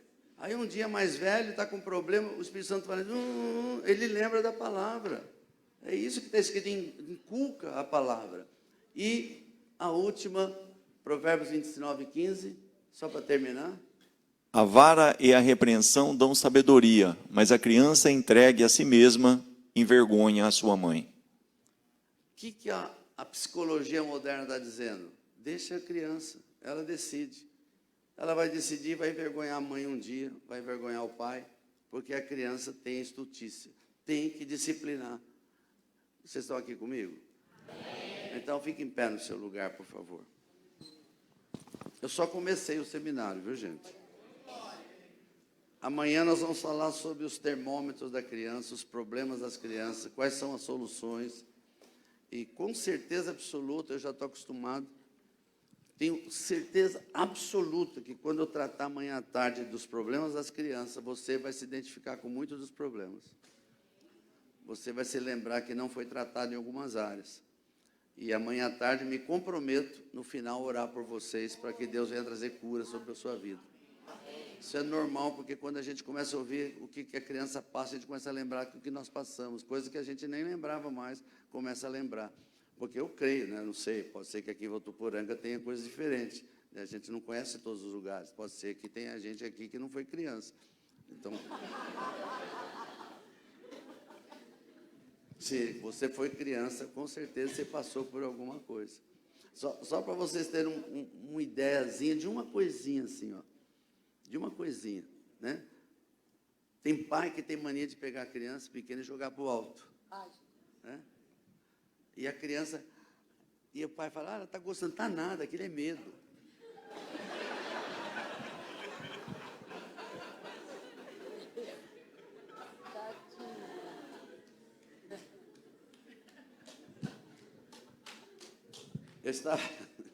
Eu estava ministrando por interior na escola, na classe.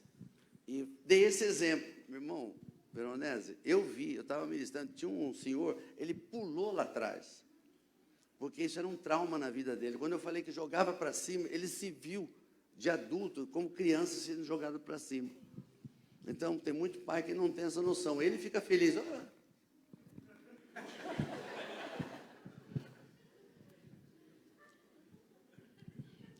Aleluia. Mamãe, alguma coisa?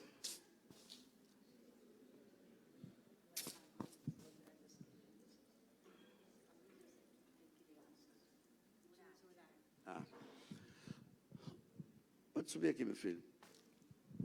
O profeta falou da guerra que ele passou esses dias aqui.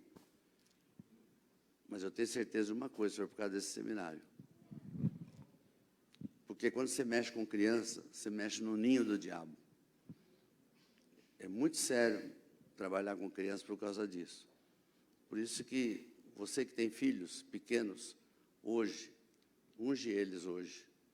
Pede para o Senhor protegê-los, para que não venha nenhum contra-ataque sobre a vida deles. Se tiver alguém grávida, tem alguém grávida? Está grávida? Unge, pede para o teu marido ungir tua barriga. É muito sério isso. Tem mais alguém grávido? Algum homem grávido aí? Não, A irmã está grávida também? Amém. Então você pede para ungir, tá bom, filho? Não esquece, não. Ungir o teu ventre, em nome de Jesus. Tem mais alguém? Não. Amém. Amém. Vamos orar. O profeta vai orar e vai trazer a bênção de Deus sobre nós. Eu vou orar primeiro. Pai, eu entrego a palavra nas tuas mãos. Senhor, eu estou fazendo a minha parte, eu não posso convencer ninguém, porque quem convence é o Senhor. Que nessa noite o Senhor venha trazer conhecimento, revelação e venha convencer os filhos que estão aqui. A partir de hoje, Senhor, olhar as crianças de forma diferente. Olhares como do reino de Deus, escolhidos do Senhor. E que esse tempo eles estão na casa das pessoas por um tempo, até crescerem. E quando casarem, vão ter outra família. Mas enquanto estiver debaixo dessa família, que eles olhem esse jovem, esse adolescente, como alguém escolhido do Senhor. Alguém que amanhã pode ser algo poderoso nessa nação. Pode mudar muitas coisas no país. Que os pais olhem agora seus filhos com os olhares que o Senhor tem de cada um de nós. Eu abençoo esse povo com todas as bênçãos materiais e espirituais. E peço que amanhã não haja nenhum impedimento para eles continuarem sendo treinados para esse tempo novo da volta de Jesus. Em nome de Jesus. Amém. Amém, queridos. Vamos orar. Estou vendo os irmãos ali de São José do Rio Preto, né? Que bênção, né? Sejam bem-vindos. Obrigado aí pela presença. Vamos orar, agradecer a Deus, querido. Me perdoa. Eu trouxe só 3 livros. Um deles é Crianças Precisam de Libertação. Esse é um livro que hoje é um best-seller, pelo número de edições que já foi, e quase nem consigo vencer, porque ele é muito requisitado, esse livro. Esse livro está aqui, e tem um outro que é Restaurando a Família, que vai falar sobre a família, e um que é tremendo sobre paternidade de Deus, o amor do Pai. Então, esses 3 livros fazem parte do estudo daqui que nós estamos dando esses dias. Você pode adquirir aqui do lado, em nome de Jesus. Esses aqui ainda não vou semear, mas alguém gostaria depois de receber um desses aqui? Alguém gostaria? Quem gostaria? Ok, tem um lugar aqui. Fica ali.